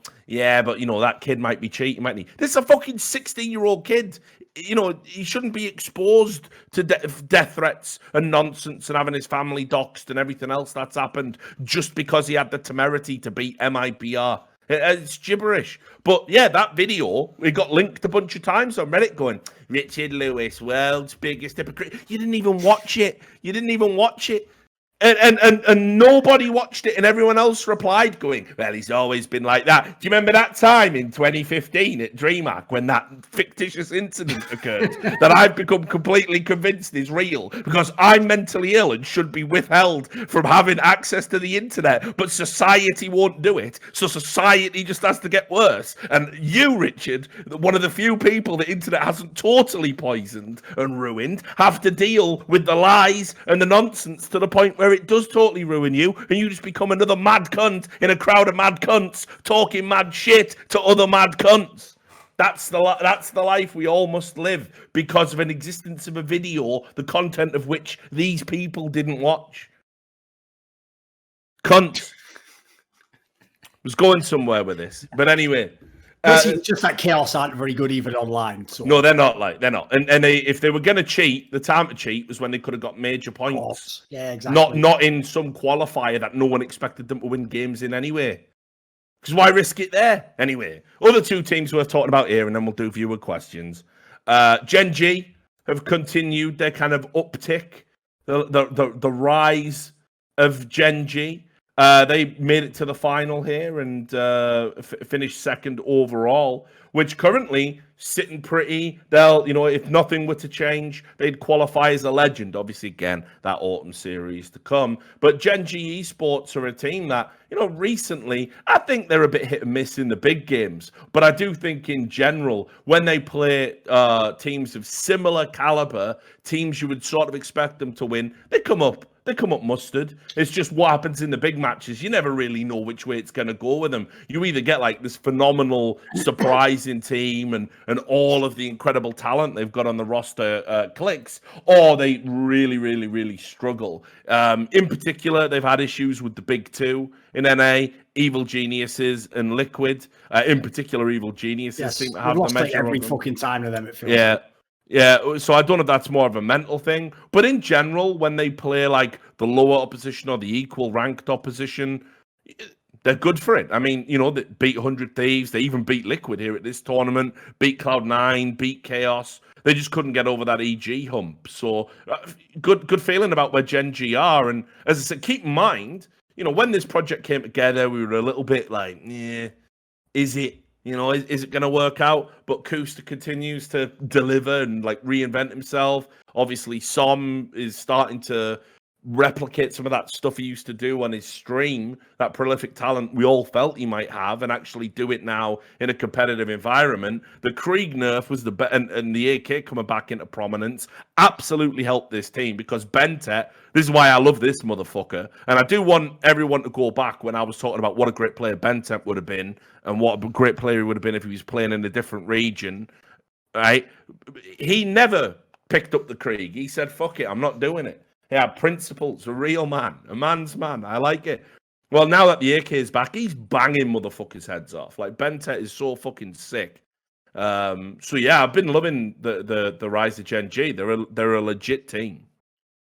Yeah, I think actually I agree with the main characterization. It's like the consistency of the team's probably the best factor, actually. Like, they clearly have talent in the roster, which some of it's coming together. The only thing is, though, they never do like 100% come together. Like, that's the reason for me they haven't won these tournaments, basically. Like, they do look like they lack something. Like, for example, like EG's obviously turned their shit around, and Team Liquid just does an amazing roster.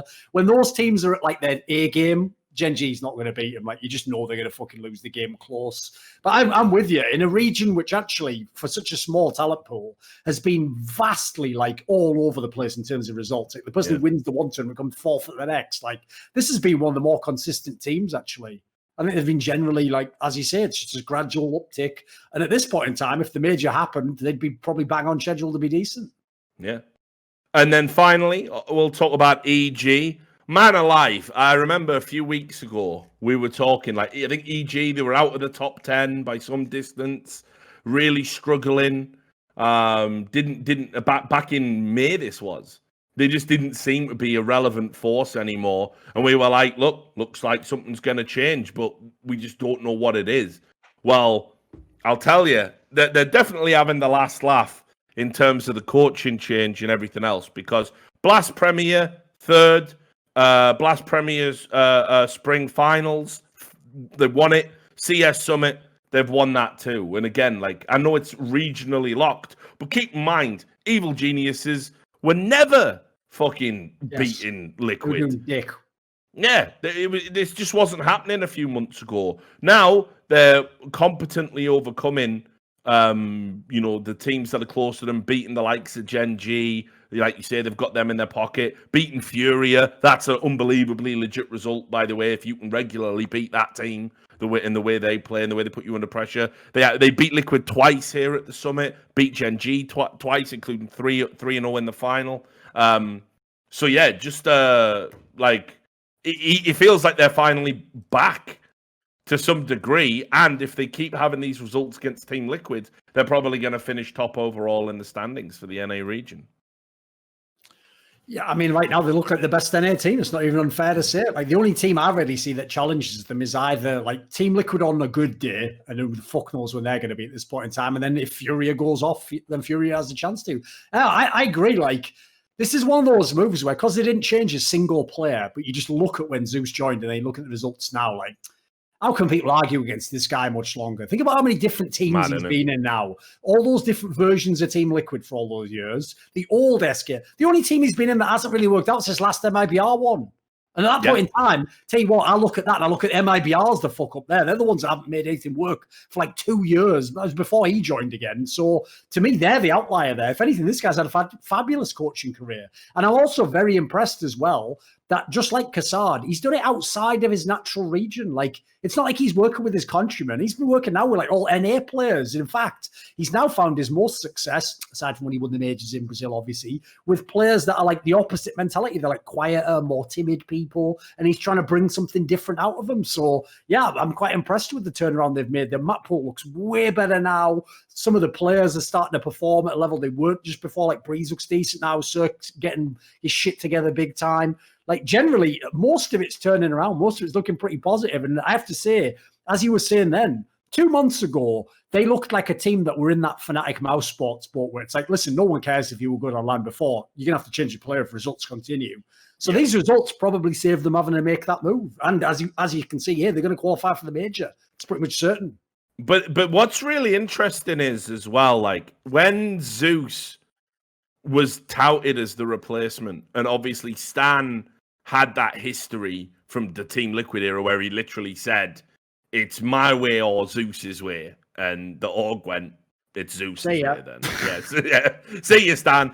Are you familiar with Twitlonger? Do you know how to use a Twitlonger, right? And he got, that was that, right? So when they were touted as having a reunion, I was like, well, this is it now. Like, that's just EG have just given up. Stan's out. It's all going to be over. It's going to be a nightmare. What a credit to both of them that they've been able to put such a flashpoint behind him, a real, nasty note in Stan's career. Remember, the move to Liquid was when he was meant to have made it and finally got the move alongside star players he'd hankered all of his career, even when he was playing at a functional Optic that was winning tournaments that they shouldn't have been winning, right? Like, he craved that move, he got it, and it turned out to be a poison chalice and a disaster, and it undoubtedly set his career back. Oh, of course, it fucked his rep, yeah. Yeah, so the fact that he's been able to put that behind him, and the fact that Zeus very openly said, of course I'll work with him. Like, no beef here. Like, I just want to fucking be part of good teams, win trophies. Like, what a credit to both of them. It turns out that there are some people out there that can act like adults. Yeah, it's cool. Yeah, and put past disagreements behind them. But overall, yeah, I just agree with you. I think, like, at this point, the fact that wherever Zeus is, with the exception of that, second stint with the Brazilians, the team is successful. That you cannot call that a coincidence, because coincidences don't last this long. How lucky could one guy get? Yeah, I would say in that scenario, Like, it's undoubtedly is a big part of the success, and I think, like you say, I think right now EG are the best team in NA, and if the major happens, they're going to be there, and it's a case of, well, how far can they go playing in this current form? Turns out, out of all of the NA teams, if they get some favourable draws, they'll solid dark horse, yeah, totally solid dark horse right now. And very happy for them. They have a talented roster. So, team to watch. Right, there it all is. That's all the summit. Let's do these viewer questions and then get the fuck out. So remember, just so you guys know, we have a Patreon. That's why we do the show. We only do it for cold hard cash, not for the love of the game anymore.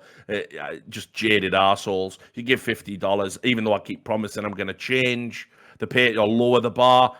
I'm just lying. Say it every week. Just lies. We are getting more and more questions now, though, to be fair. So I think people are listening, because now I think we got about 10 here now. So we are. Right. They're starting to fill up. If we lower the bar now, mate, it'd be a 10. Yeah, we can't lower the bar now. Can't lower the bar. We'll have to do. They get a signed picture of Thorin if for $25. Yeah, a Christmas card. Merry Christmas, cunt.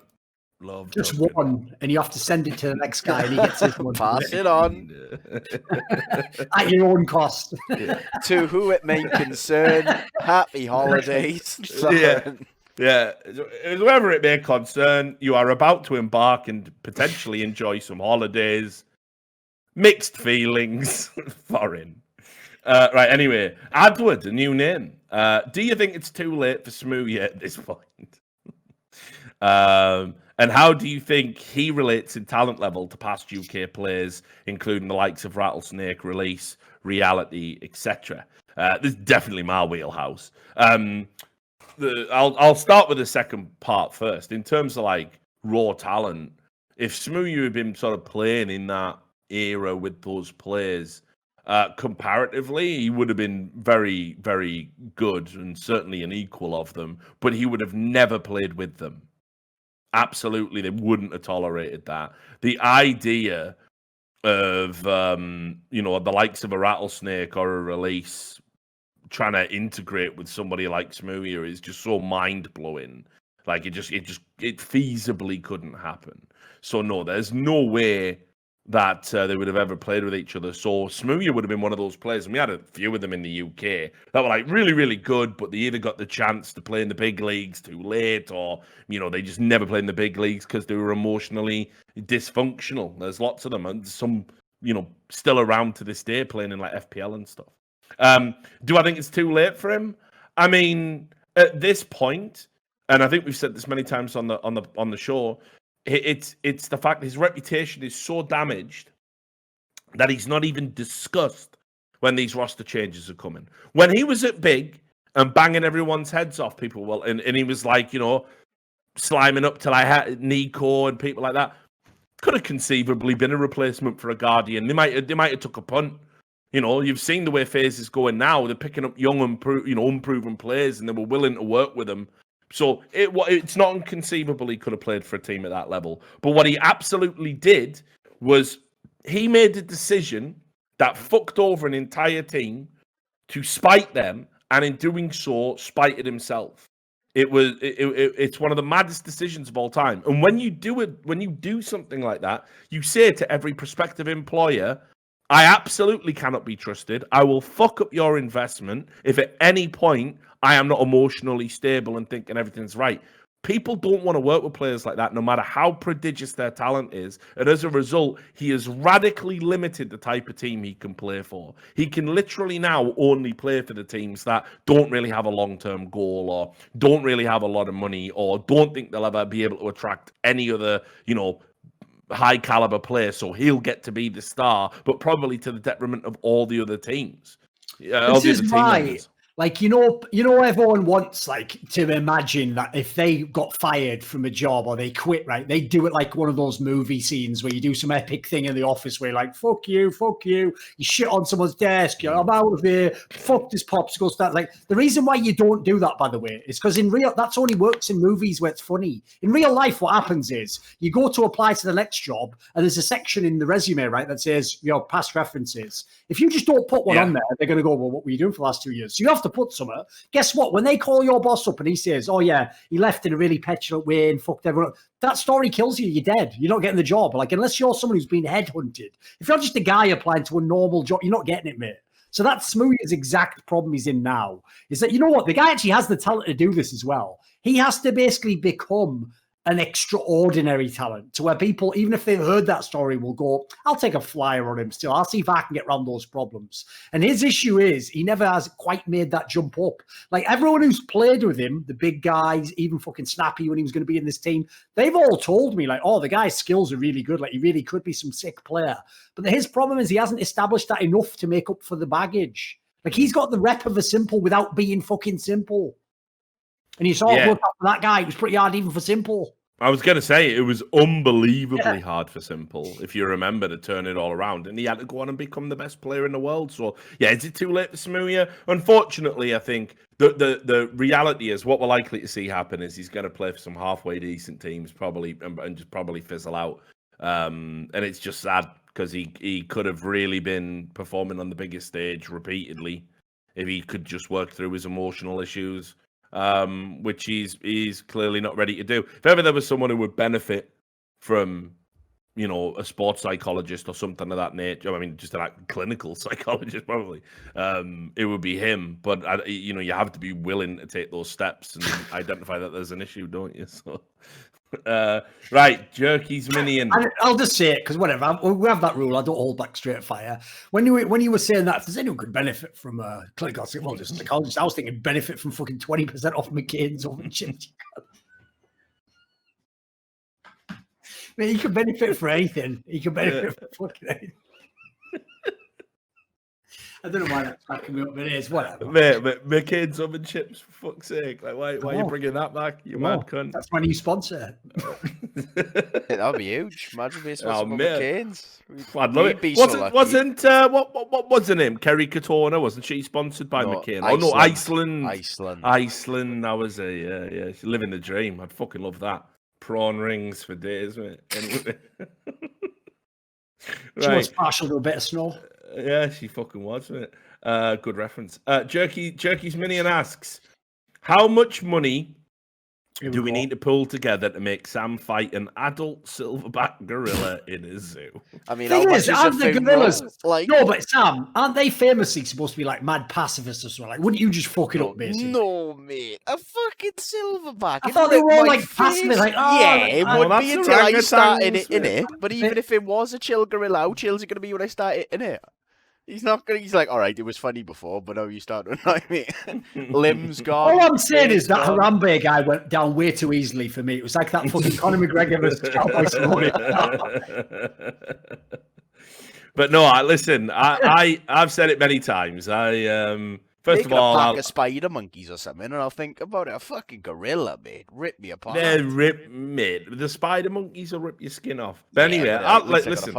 I like gorillas, and I wouldn't want to see Sam or a silverback put in a compromising position that they might later regret at some point in their career. Probably Sam would regret it because he'd be dead. I'd be gone. Like, The How much gorilla would it regret cost, though? Because the question is, this is one of those, like, how much money's enough? Like, would there be a number, Sam, where you'd at least go for it? You know, like in the UFC. Mate. No, but you know, in the UFC, people always used to say, like, I'd fight Brock Lesnar even if I got 5 million. It used to be like, yeah, you know, that 5 million wouldn't be any use to you with, like, brain damage. Yeah. So the question is, what number would be enough? Today.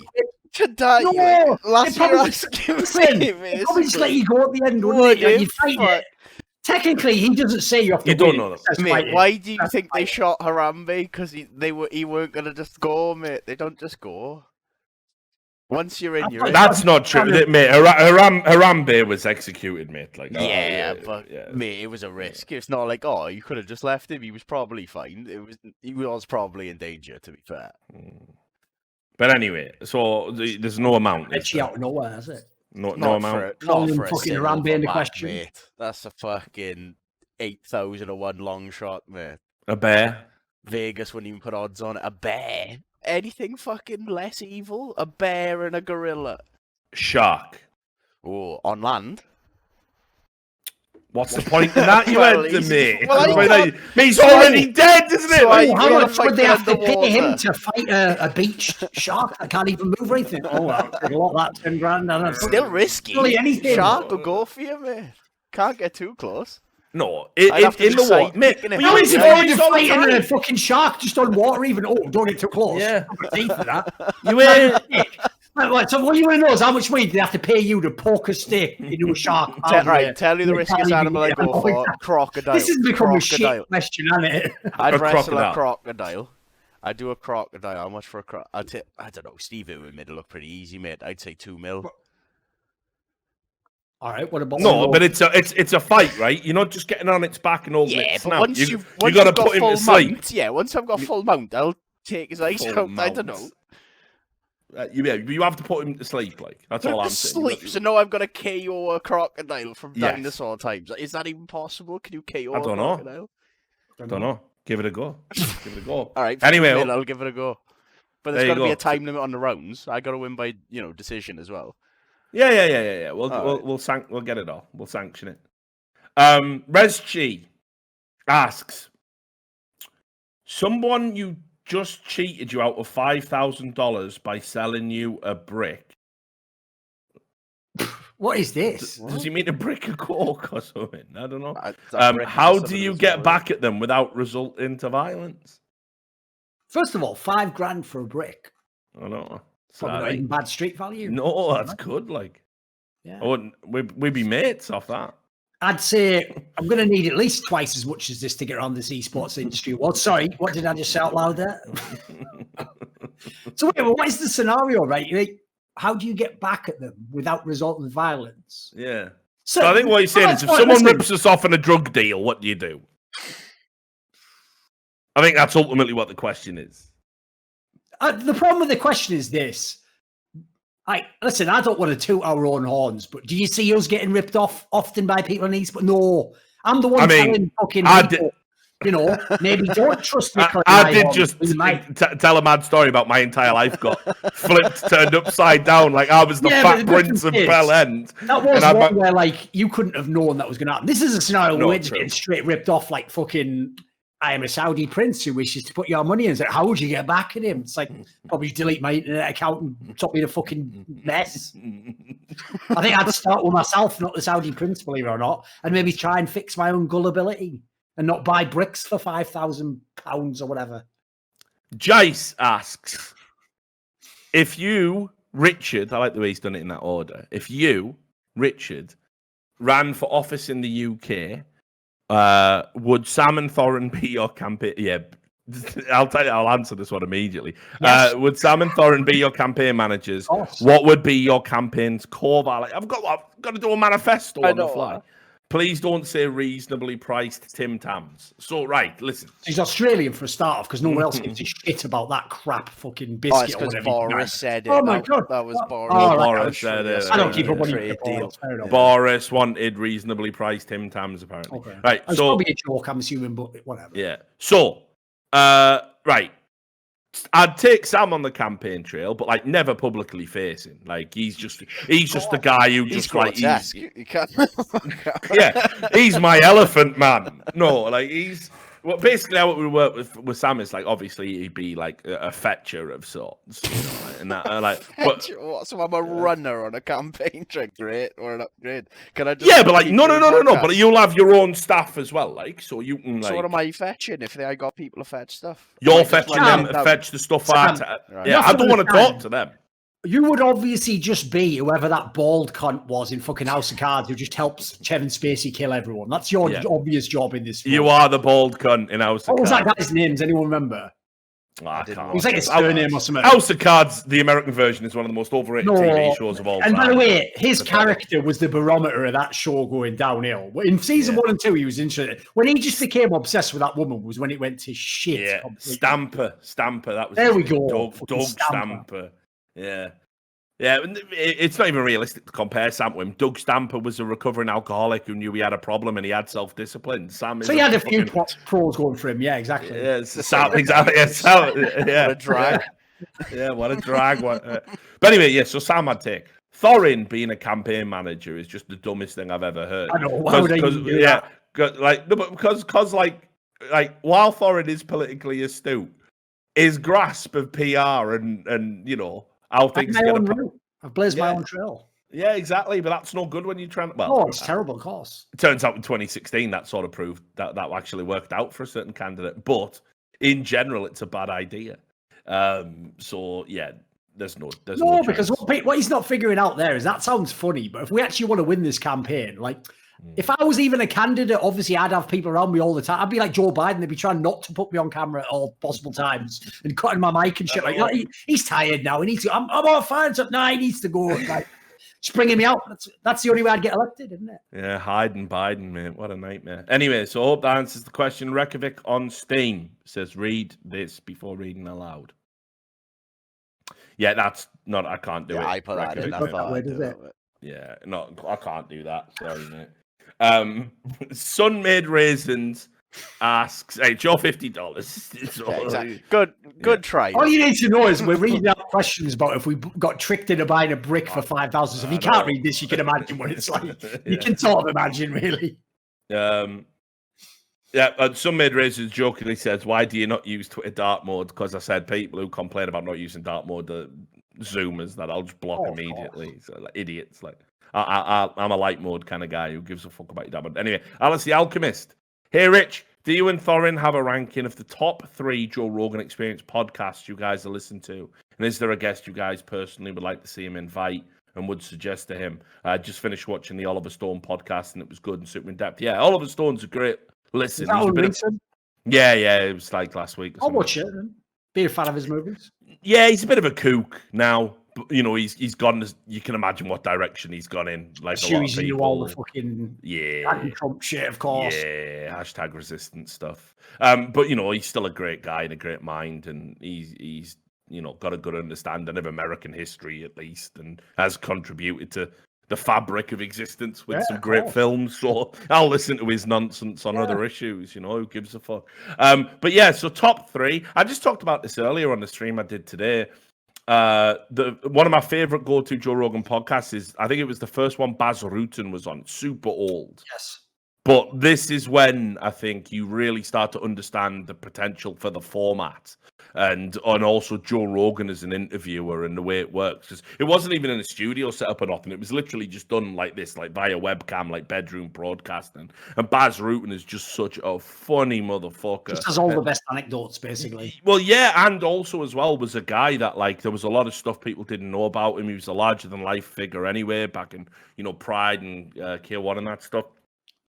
But yeah, he was just a fucking great guy, and like the stories he tells is brilliant. And so, if you're interested in MMA or you just want to hear a mad cunt tell mad stories about a mad life, go watch the early Baz Rutten ones. Always a great guest. Trying to think of ones that I've seen recently that were good. Because it's very hard to give a top 3 considering he's done like 2,000. Yeah. Lazar ones, mate. The UFO ones. Yeah. That chick who broke out from Scientology. Leah Remini. Yeah, her first appearance. Yeah, that was fucking insane. That was a great listen. I enjoyed the Robert Downey Jr. one, but I wouldn't say it was particularly great. It's just that whole segment where he talks about, obviously, having done the blackface in the film, and him literally saying, "I was so glad that Ben Stiller did the simple Jack character," and everyone hated him for that because it allowed me basically to get away with what I did, and we couldn't do it now, and everything else, and even his own mother was telling him. So that was good. Henry Rollins is always a good guest. The Alex Jones one was ruined because of fucking Eddie. The first one, you mean? Yeah, the first one they did.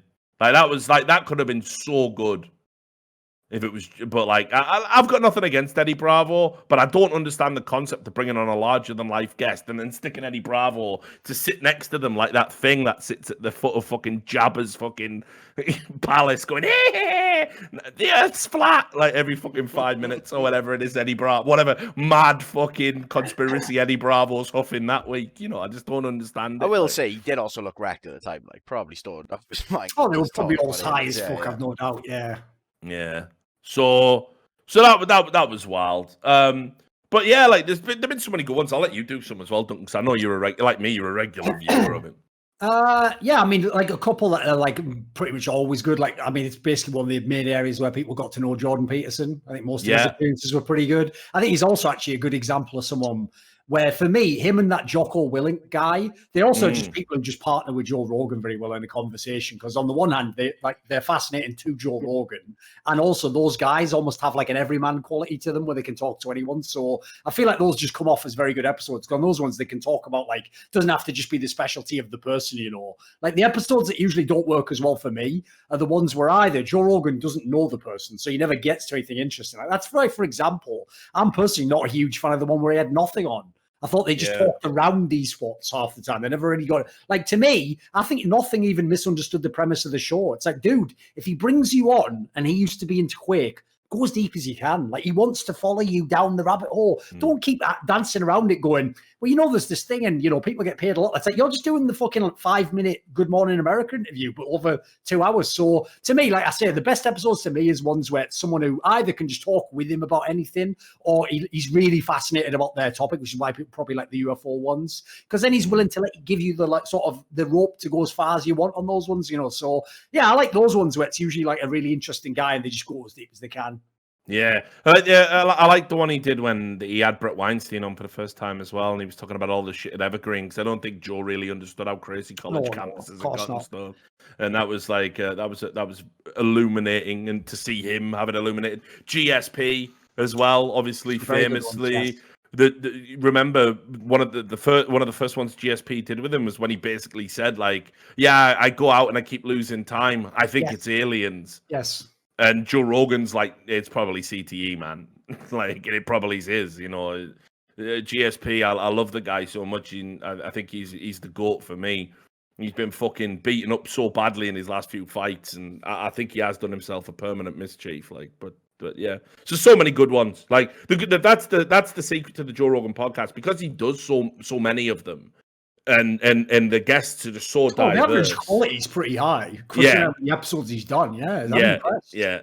That's one of those ones where I don't know if you've ever seen this, Richard. It's so sad. If you ever want the ultimate proof that Reddit is just about scaling up to the size that you get overwhelmed by cunts, Joe Rogan's subreddit is the proof of this. Dude, Joe Rogan's subreddit, logically, if you ask someone who doesn't know Reddit, who do you think goes on Joe Rogan's subreddit? They'd go, Joe Rogan fan? Wrong. Only people who hate Joe Rogan. Go read those threads, I'm telling you. Dude, those threads are people who hate Joe Rogan's guts but can't stop watching his podcast. And they hate everything about him. They think he's an idiot and a stupid jock and he doesn't know anything about MMA and he's just a shit comedian. Dude, they hate this guy, but they can't. They're obsessed with watching his show. It's the only area I found anything that compares to the response we get from Reddit, where they can't stop watching the shit. But they also can't stop making out they make out like we've strapped them in like Malcolm from Clockwork Orange and forced them to watch every episode and then argue with every inane detail of the show, even though we just tell them at the beginning of every episode, you're not obliged to watch. Feel free to go away. So yeah, I think it's actually mad that people are so critical of Joe Rogan in his podcast. I think in general, the quality of it's fucking incredible for how many episodes. The idea that guy isn't burned to a crisp and just I don't ever want to talk to anyone again is amazing. The fact he's like actually revved up and still going for this shit. Like, yeah, when you do as many episodes as he does and you have as many repeat guests, you're going to have a few that are just going to get mailed in, or they just don't, non-starters where the conversation just never goes anywhere. Or like, there's an obvious example recently. I remember they had that episode. I didn't really watch much of it, where that Peter Schiff guy like didn't understand the premise of the show and thought it was like a really long interview and just kept like not even like engaging in conversation, just kept talking like 30 minutes at a time. Yeah, every now and then you're going to get a bad episode. But I think generally, if you look how many good episodes he's done, I think he's done an amazing job with that podcast. Yeah, first one with Jack Dorsey was a stinker. That was really an example one where he didn't even get the premise himself. Like, you didn't put the guy's feet to the fire. Come on. Yeah, and then the other one was that like really awkward Steve Crowder one where they had the argument over weed, and it was just killed the whole vibe. It was like, ugh. So, that is one area I will say that does amuse me about Joe Rogan, though, is that on the one hand, right, if he likes a person, they can say, I'm not joking, anything. They could say, well, my family's always believed that everything good in your life is the result of a tiny little invisible dwarf that just does it all for you. And he'd go, if you're somebody he likes, like if you were like fucking Maynard from Tool or something, you just lean back and go, shit, anything's possible, man. But then if you go, I'm not sure weed's good for everyone, you go, now wait a minute. It's like, why is that the fucking line in the sand? Dude, you're letting motherfuckers just go off about aliens and everything. Like, of course the pyramids are all bit like, and then all of a sudden they're like, I personally don't like weed. Now wait a goddamn minute. He does go to bat for the green. Doesn't he just like it's pretty fucking. But I mean, fair enough. Like, we've all got our fucking quirks, haven't we? Enough. But and I nearly forgot when he cried over Ronda Rousey. By the way, listen, I'm a big fan of Joe Rogan's, like, over his whole career. He's done a lot of stuff. Same. But all the episodes he did about Ronda Rousey when she was a champion, he embarrassed the fuck out of himself. Dude, he actually said, this is real, you can go find it. He said that he thought Ronda Rousey had a chance to beat Floyd Mayweather. In an MMA and he wasn't trolling. Yeah. He wasn't trolling. Yeah. No way. Yeah. Yeah, crazy. Dude, we saw her have a boxing match after that. She got a shit kicked in. No way. So anyway, Markus Kujanpaa says, wait, I want to check. Travels to Brazil. It's only essential. I don't even know if this is a genuine question. I can't even tell anymore. Is that a genuine question, Sam? Yeah, I'll type out the explanation. Okay. Can I read the question, though? Read what I wrote. It's fine. It's not. Oh, right. So, yeah. Markus Kujanpaa asks, has anyone checked if MiBR players have been added as diplomats of Brazil because they said they are going to play in the Cologne event from Europe while travel is restricted from Brazil to only essential sources? But it's online, right? So what, they're traveling to Europe? They're going to be in Europe to play in Europe. Yeah. Right. So they're going to play in Europe, so they're traveling. Well, I mean, put it this way. I mean, it wouldn't surprise me if they can just get back channel and get a favour. Like, there's all them clips to fucking fall into the Bolsonaro on the form. But Bolsonaro's got the COVID at the fucking moment, like, so maybe he's not going to pick up that form. But so I don't even know. I don't even know where they're going to go or how that's going to work out. So that is a good question and probably something, I don't know, maybe a journalist could look into it. Maybe. But good question, Marcus, mate. I'll look into that. I'll see what I can dig up. Ehco asks, can you name some CSGO pros who seem to be really promising early on, got big opportunities, and never ended up delivering during those opportunities, and then started to fade into obscurity as a result? What do you think went wrong, and why didn't it work out for them? Well, again, I mean, obvious one here, when Kusta signed for Team Liquid from Enemy, right? he was the most touted American talent of all time. It was a very expensive purchase. Money definitely changed hands for this. Team Liquid thought that they got a winner, and then obviously he fucking didn't turn out at all on Team Liquid, and actually was instrumental in them losing some, big high-profile games on a big stage. Very, very awkward for him. And then, of course, it came out, if you remember, the coach Ryu, who coached him back when he was at Selfless and at Enemy, I think, as well, basically saying, all of my work was basically micromanaging him as a player. Now, he faded into obscurity for a bit, but he's back with GenG and he's playing legit lights out. You've got to give him mad credit for that. But considering the promise he had early on, I mean, he's not even playing in the same role. He was a star AWPer And now he's a role-playing rifler. So understand the transformation he's had to go through. Mad credit for doing it, but what could have been if he, could have hit the ground running at Liquid? Yeah, agreed. That's like a really obvious one where it looked so promising before he came to Team Liquid. And actually, if you just look at his career since then, I don't think you can even just put on Team Liquid. Like, he had a lot of problems in other teams after. I think he just wasn't ready as a person for that bump up. Some people can't just get the it's why everyone thinks because of movies they want to be plucked from obscurity and given the chance. Most people would break if that happens. It's really rare that you get the guy who can just handle it. I'd say another one. I'll pick another NA example because people are going to think it's a meme, but it's not a meme. Was Roker. When Roker first came up, he actually looked like he had mad skills. All the players I even knew in the NA scene were telling me, "Oh, it scrims, this guy's fucking ridiculous. He just bangs everyone in the head with Deagle from a million miles away. His skills are," but he just never made it. Like if you look at his actual LAN play, I don't think I ever properly transitioned. Yeah, Nex. Oh yeah, another one. People who were Nex's teammate, remember they were teammates with Nico as well. Were saying Nex has some of the best aim they've ever seen in scrims though. Put that guy on LAN. He's another person who's fucking choked it up for years, wasn't he? Well, I mean, he had that one good run, but unfortunately, it was like at really smaller tournaments. So he had that. He was fucking lights out at that fucking one that Take TV did. It's a Predator Masters, yeah. Yeah, he is Predator Masters. He was fucking sick there.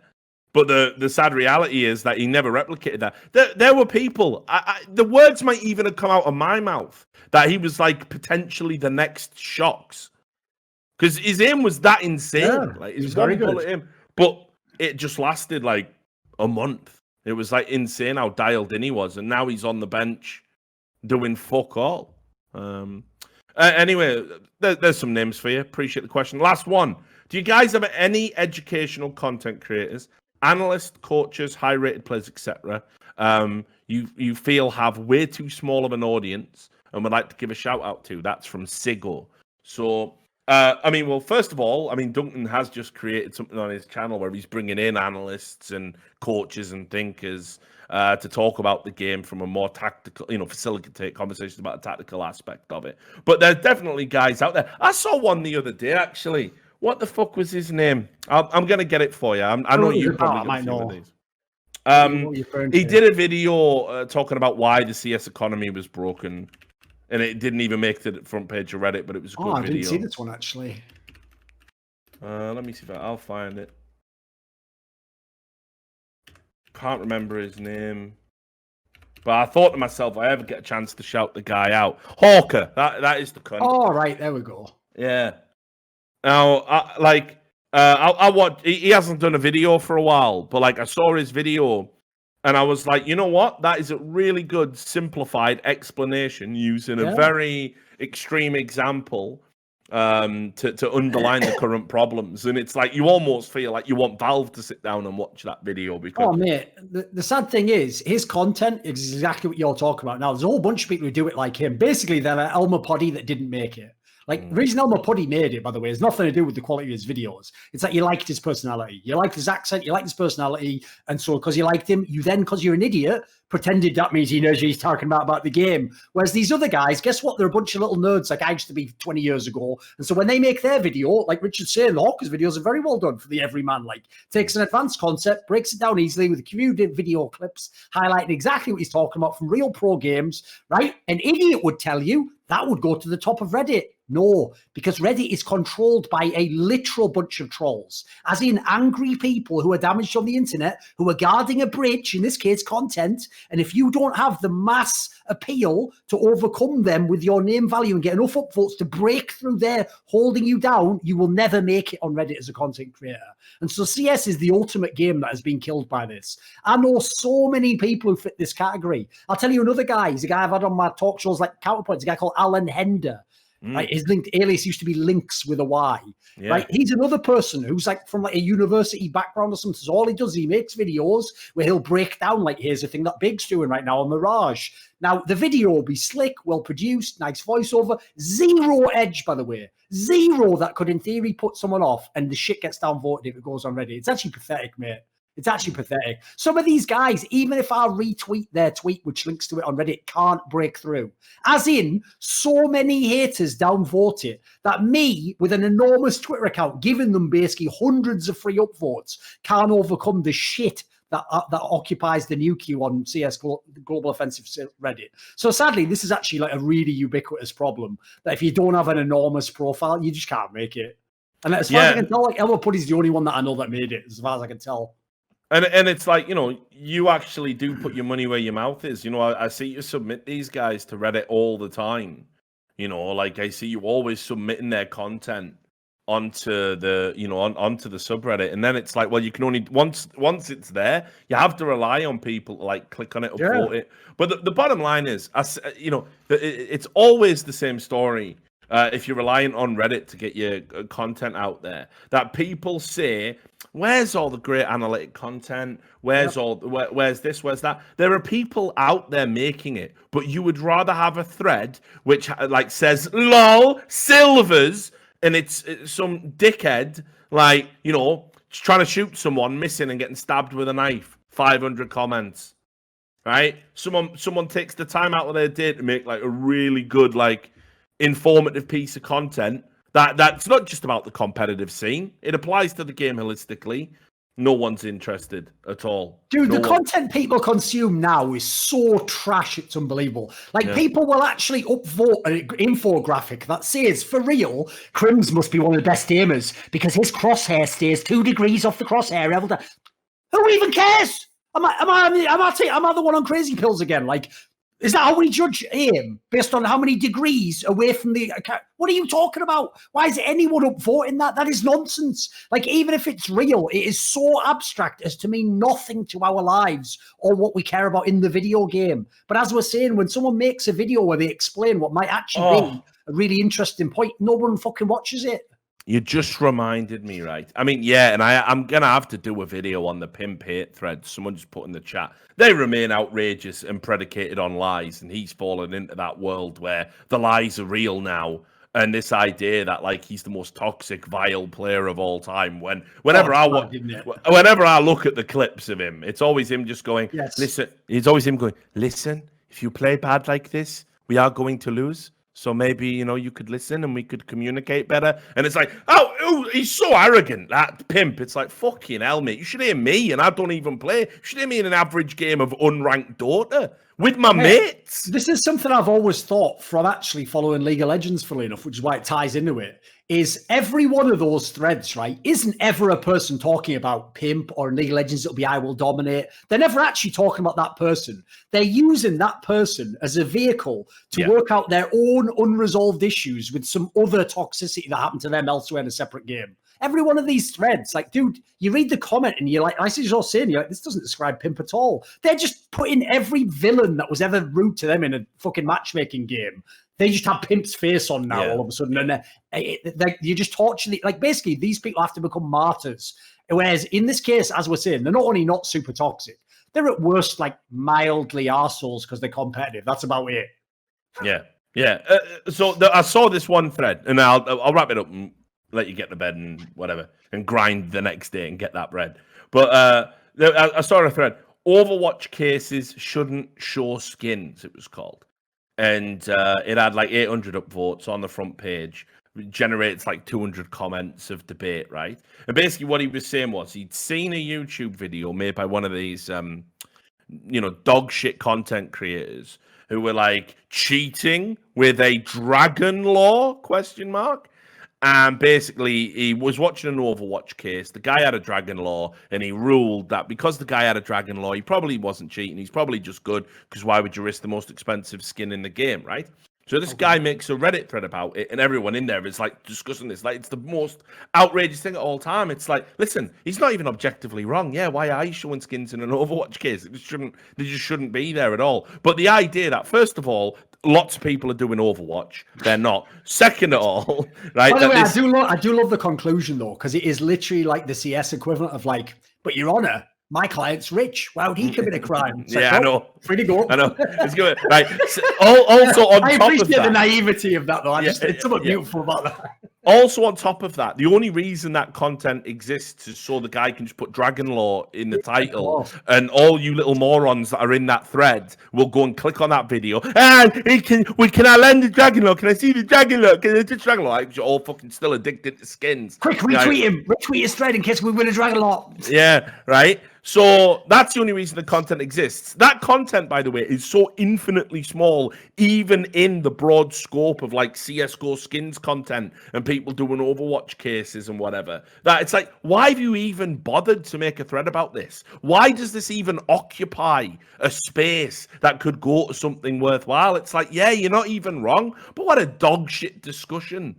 It's like, it's just so not worth having a conversation about. And like, honestly, the fucking mate, they summoned the council for this one. People writing pages and pages and pages about it. Like, yes, and of course, science has shown that if you are shown a shiny bauble, you are more prone to corruption. Like, fucking, what are you even doing? Like, it's just, yeah, he's right.